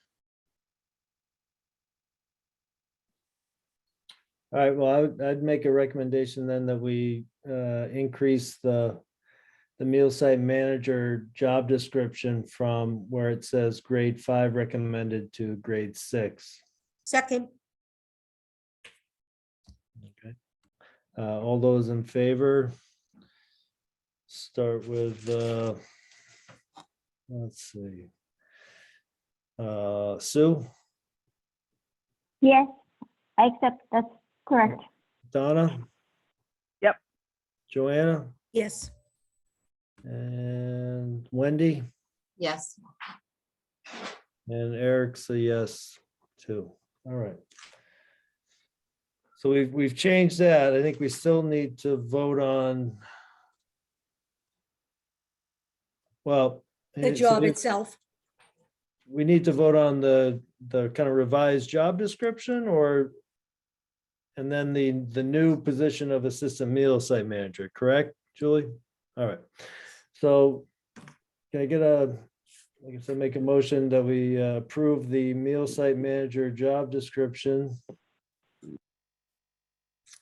Someone want to second that? Second, as amended, second, All right, and Joanna, aye. Sue, Aye. Donna, Aye. sorry. All right, Donna I heard was an aye. Wendy? Aye. Aye. And You. Eric's an aye. I think I'm the last one, right? All right. So the next item would be, someone wants to make a motion to approve the assistant meal site manager. So So moved. moved. Get a second? Are we keeping it at step 3 or will we moving that to a 4, which would be $14.39 to get it to minimum wage? Because right now it's at $13.18. No, this person's I staying. would leave it, This person, Sue, is Yeah, staying the staying at same 3. step. correct. what was I that? don't think we want to change that. The Okay, salary grid will adjust it. okay. So I make a motion. Eric, did you make the motion? I Me did and not. Wendy tied on it, I think. Okay. So I second it. All right, Wendy made the motion for the record and Joanna seconded. So let's see, all those in favor, Donna, Aye. Joanna, Aye. Sue, Aye. Wendy, Aye. and Eric's and I. I make a motion to adjourn. But we got public comment. We do have Oh, public we have comment, public comment. I'm sorry. I would not want to bypass public comment. I apologize. and we're gonna make sure the public comment's a regular agenda item. I think we've left it off some in the past, so make sure that that's always there. Barb, I see a hand. Joanna. Sorry. I just quickly number one, I want to know if you're going to set a meeting date tonight, but also I wanted to thank you for letting the employees speak up. I do appreciate it. I want to hear you. So don't feel bad about coming and speaking. We want to hear. I want to hear. I'll speak for myself. I want to hear Heather. I want to hear Julie, and I want to hear anybody that's in the SAP program that wants to talk about something within that SAP program. Thank you. I just want to say thank you to everybody for taking the time to do this tonight for me. Thank you, Julie, for all your hard work.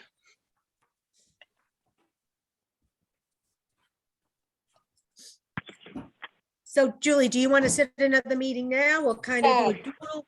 I would love to.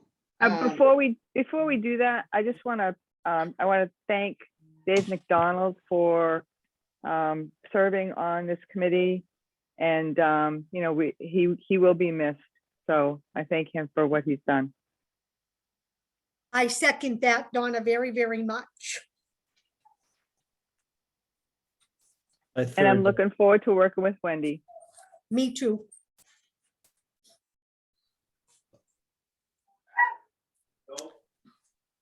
All right, so that's close out our public comments. So before we adjourn, why don't we set a new our next meeting date?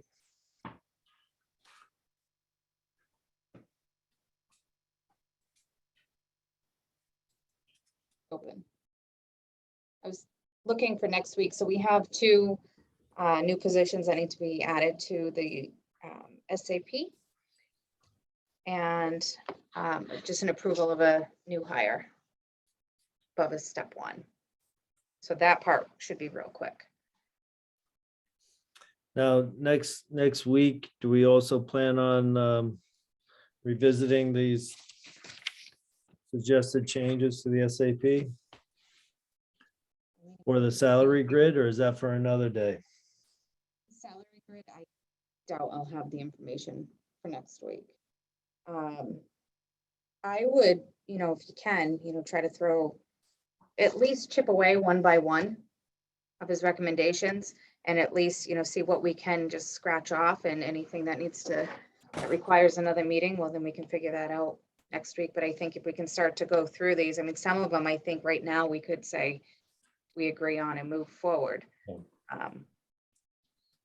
But yeah, that would be my suggestion. And do Yeah, you want, I would like, love to come up with a, you know, a list of changes that would qualify under the whole consent agenda piece, to vote those in all at once. I do not want to do one by one for all those. Right.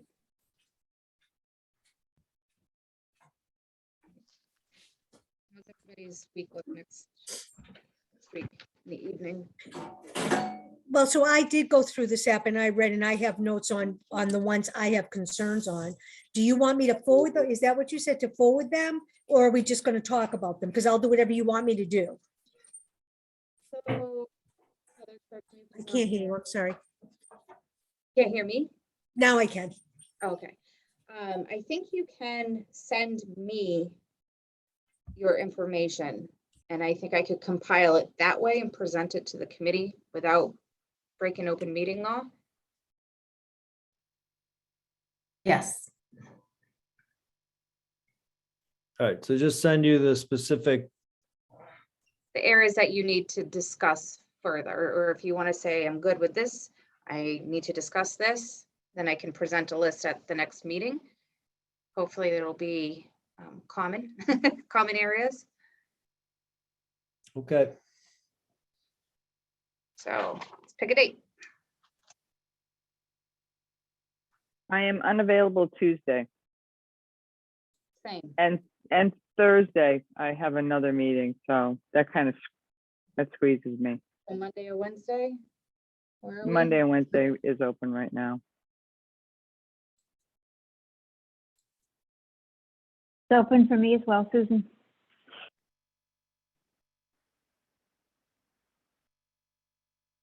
Yeah, I could do,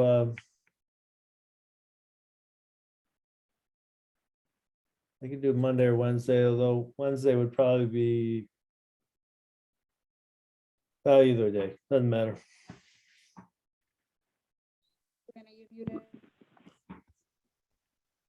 Joanna, what works for you? I think you were muted. I've been talking this whole time. Next Monday at 5 works perfect for me.